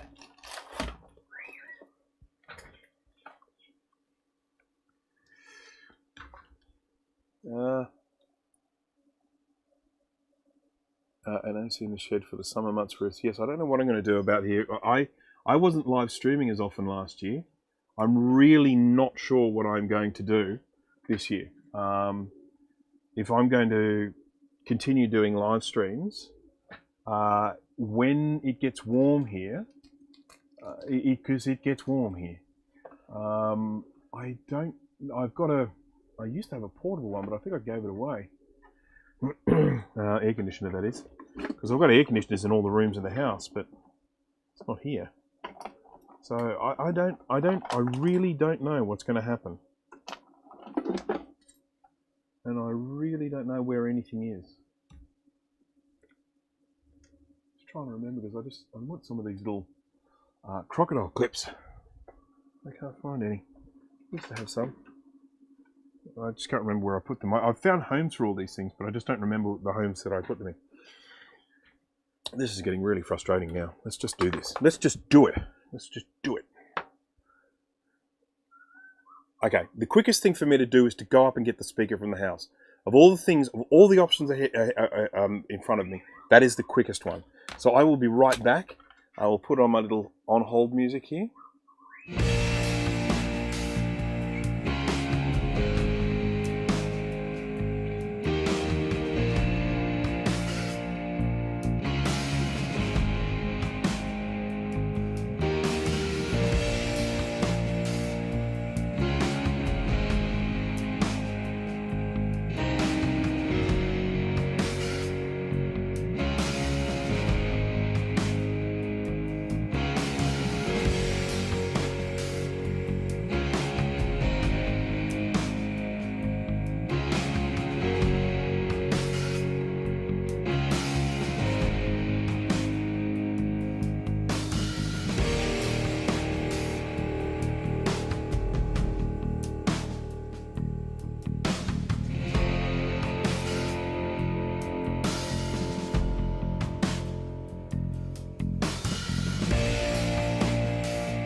Ta-da! Yank it from the SE30. No, I'm not going to do that. Especially seeing as the one on the SE30 is stuck to the front of the case. So in order for me to get it out of the SE30, I would have to pull the entire chassis off, you know, unscrew the entire metal bracket. So the analog board's got to come off, the bracket's got to come off, then I can take it. So, no, much quicker to go up to the house and get a speaker. So it's pointless anyway, because I know it's not going to make any noise, but how are you going to know? It's a little bit like if a tree falls in the forest. You know, if there's no speakers connected, how do you know if it's not chiming? We need to know it's not chiming. All right, I'm going to plug this into power here. Let's just get a little bit of a side view so that we can watch this. Like that. There we go. Here's the board. Here's the Rominator. There's all of our horrendous traces and things connected. And let's switch it on. Got a good solid pop from the speaker. No chime. I have got a light here. You can't really see that, but there is a light on the LED, which is kind of incredible, but there is a light on the LED. So that's the ROM select is off. I'm going to press a reset button. Nothing. Nothing. Nothing. Nothing. When I press the, I think it's the interrupt button. No, sorry, that is a reset button. It does just make a little pop. Pop. Pop. So, you know, I know this is getting power because I think I connected like a new bus card or something, or a network card and light came on or something like that. I can't really remember. I did something. And yeah. Yep, so anyhow. So let's switch them off. And let's put this onto the ROM select with them on there. See if that makes any difference. Which I know it won't, but anyhow. It does make a nice healthy pop. So we know there's definitely power getting to it. But it's just not happy. So plenty more work to do on this one in terms of trace repairs. It's going to be a little bit of fun. Is that just part of the battery holder? Yeah, this is part of the battery holder. I just saw a broken trace here, but that's just part of the battery holder, so there's really no need for me to connect it up until I'm ready to connect the battery to it. It is only in this region here. The damage is really only focused on this particular section, which is good, because that means that, you know, I don't necessarily have to go over the whole board. I only just need to do it in this little section here. But, yeah, I get the same result whether I've got the ROM select thing off or on, so... I think we can pretty much consider that that's not going to boot. But anyhow, it's a bit of fun, and as I say, I'm going to continue working on this as a bit of an ongoing project. Hopefully one day I'll be able to tell you I've got it working. And that because I really want to try and keep, in particular the 2CI, which is very close to my heart. I want to try and keep as many of these things going as possible. My Quadra 700 that I got, I cleaned that up the other day, and I was using that. I'm enjoying that one. Okay, so let me just quickly check the chat here. No speaker there to play. This is fixed. Yes, this is very true. Do you have to hold the Rominator forward in the slot for it to work normally? It's a good question. I certainly didn't need to in the SE30. I'm just going to assume the answer to that is no. Wait, does that thing have 3 card slots? It does. It has 1, 2, 3. Yeah. So 3, and then you've got a processor direct slot. I have a cache card for this one, which is nice. And then 8 RAM slots. So there we go. 30 pin sims. I think you can take it up to 128 megabytes. None of the new bus slots work. Oh, okay. All right. Well, okay. Well, there's an ongoing project for us, isn't there? All right. So thank you, everyone.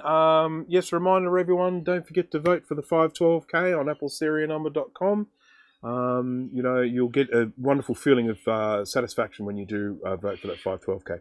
But thank you, everyone, for watching. All the people that have, you know, arrived and left and left and arrived and all that sort of stuff. That was a... if anyone was wondering what that noise was, that was a sulphur-crested cockatoo just flying past. Or it could have been a Corella, but anyhow, it was a very noisy bird. We're getting into the bird season, so you're going to be hearing a lot more bird noises coming up in my streams. So thank you for watching. Thank you for spending time. Thank you for keeping me company. Thank you for the super chats. Thank you for the likes. Thank you for the subscribes. Just thank you in general. And I hope to see you at the next stream. So... have a wonderful day, afternoon, evening, whatever the case may be, and I'll see you at the next one. Bye now.